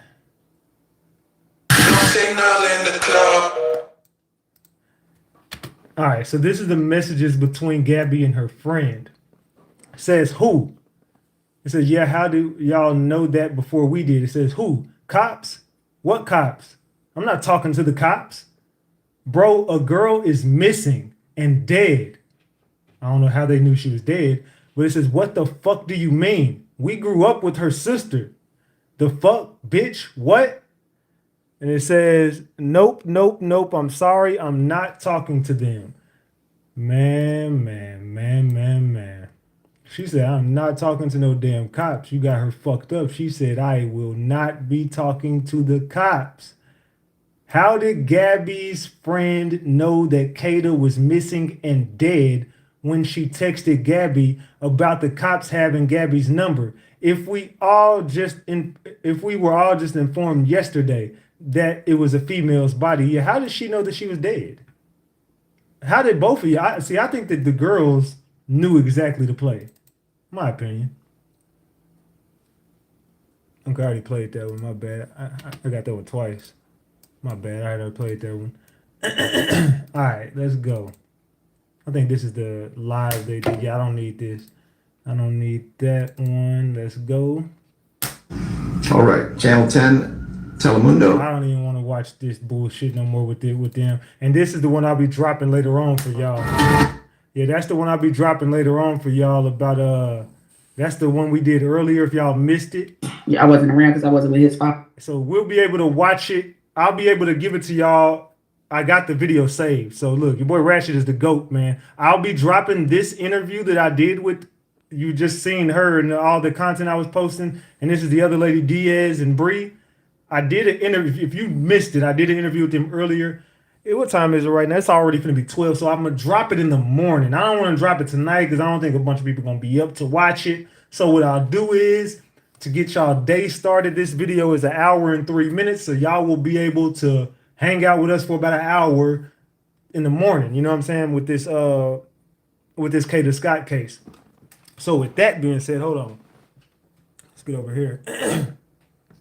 Man, Ratchet Gang, what the fuck, man? You know what I'm saying? What the fuck? That's a crazy ass case, man. I don't know what it is, but it's loose. What y'all think about this case, man? I don't know, man.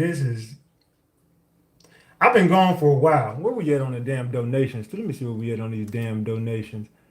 We still at $82, bro. $18, Ratchet Gang. I ain't been on live in like a week.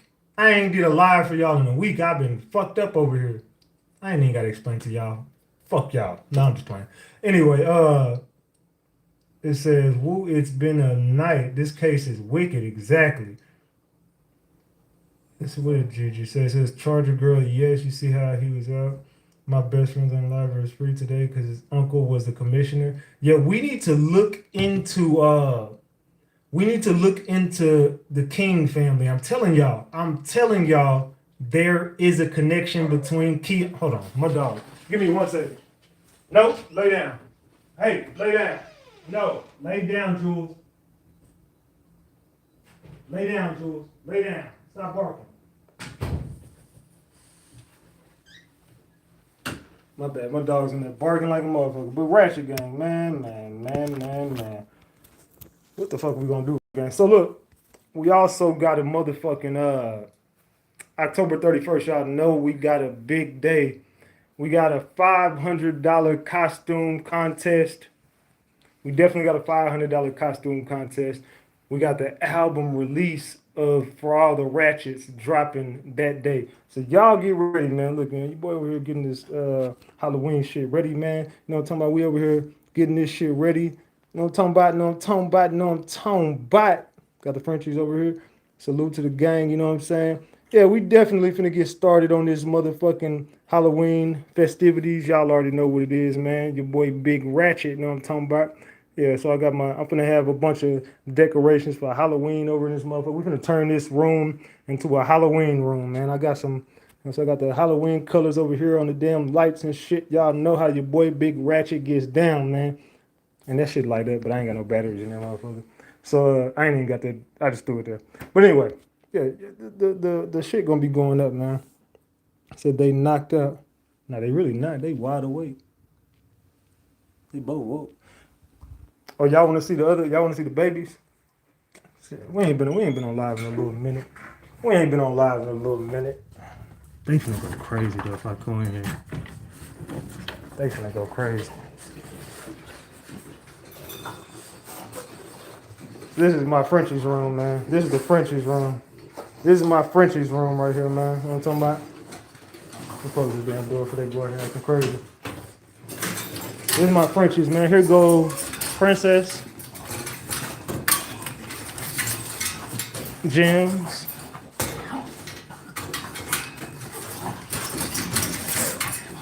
Prince, and Jules. Okay, y'all, damn. Crazy ass. Yeah, these are my Frenchies, man. Welcome to the Frenchie Kingdom. You know what I'm talking about? Y'all ain't seen my dogs in a minute. Look how big Princeton got. He bigger than Vasilis now. That's his daddy. He bigger than his damn daddy now. Look how big this motherfucker done got.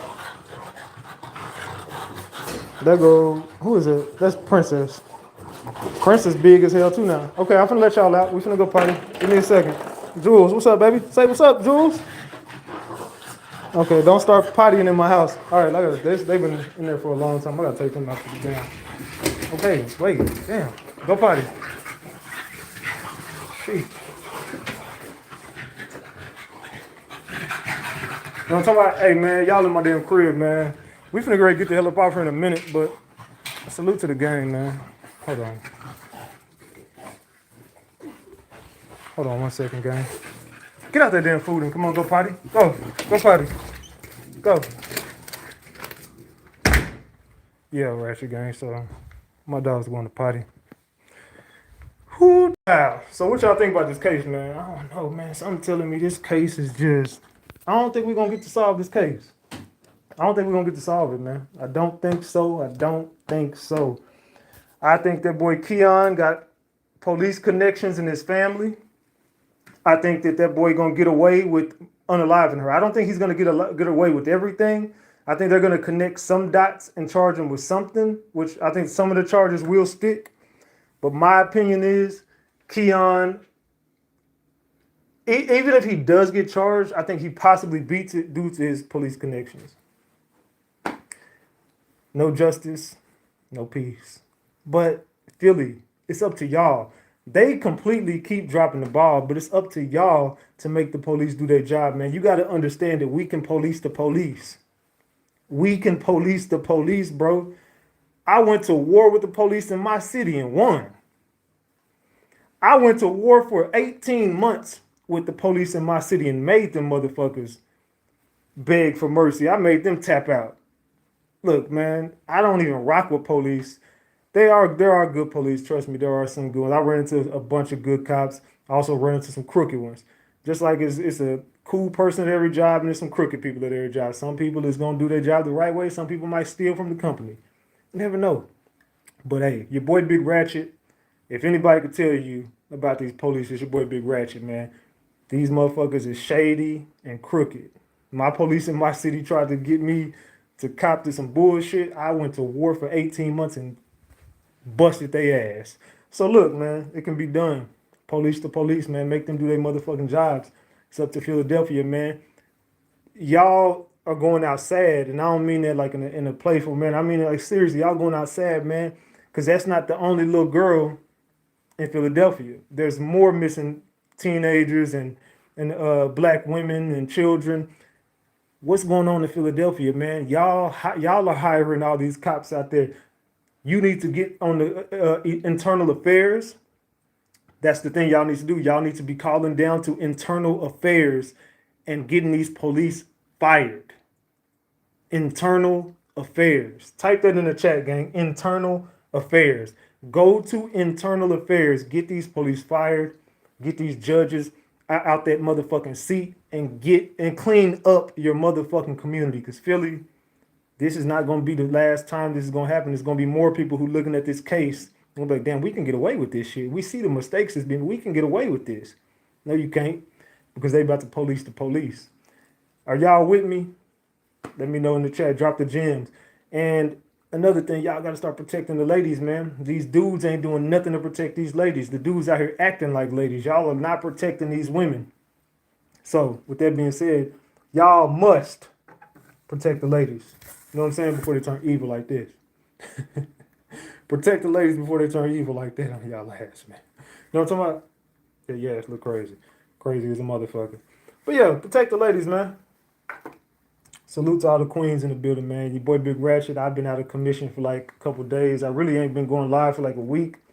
But if y'all want to support the channel, y'all know what to do. We was 18 away from a honey bun. My moderators don't even be donating to me no more. No, I'm finna go through. I swear to God, bro. I've been getting pissed off about that shit lately too. Matter of motherfucking fact, I'm taking some goddamn wrenches.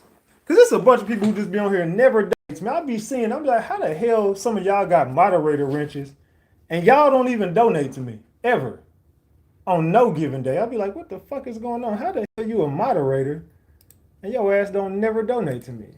Crazy fucking work, right? That is some crazy work.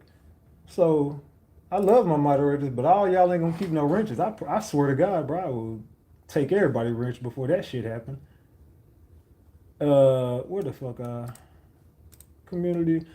Yeah, I'm finna look around on these damn moderators. And we finna get rid of some of these damn some of these goddamn wrenches. I ain't gonna lie to y'all, because there's a few people who I don't even be seeing on this motherfucker. Let's see. I don't even never see you donate. You be donating sometimes. It's a few of them who do donate. I don't even never see you in the live. I'm gonna take your wrench. You don't be around. Don't be seeing you donate. You gone. Don't see you donate. You gone. Let's see. You don't donate. You gone. Don't never see you around. Don't see you around. Don't see you around. Let's see. Let's see. I just took like 10 wrenches. All right, we good now. I took like 10 wrenches away. So yeah, salute to the moderators who got to keep their wrench, but fuck all that. I love y'all, but fuck that. Fuck that. Hey, it's your boy Big Ratchet. That's Ratchet Gang, and this is Ratchet TV, man. We back. We finna take over the nighttime again, man. Your boy Ratchet is back. Salute to the gang. Double tap the screen. Get into the comment section when this video ends. I love y'all more than y'all will ever know. You just not gonna keep a wrench and not be sending me no goddamn donations. Fuck that. You know what I'm talking about? But yo, I'm out, man. Salute to the gang, man. Oh, and Red, you be donating. Let me give you a wrench, Red. You be donating when I be up in here. You can see, cause I'm gonna show you when you donate to me and you support my channel, I give you a wrench. Salute. I was gonna say Angie. Salute to Red. I'm gonna give you a wrench because you be donating every time I go live. Salute to you. I love y'all. Your boy Big Ratchet. I'm gone, gang. Gotta go check on my dogs. I'm out. Get in the comment section. We'll be back tomorrow morning.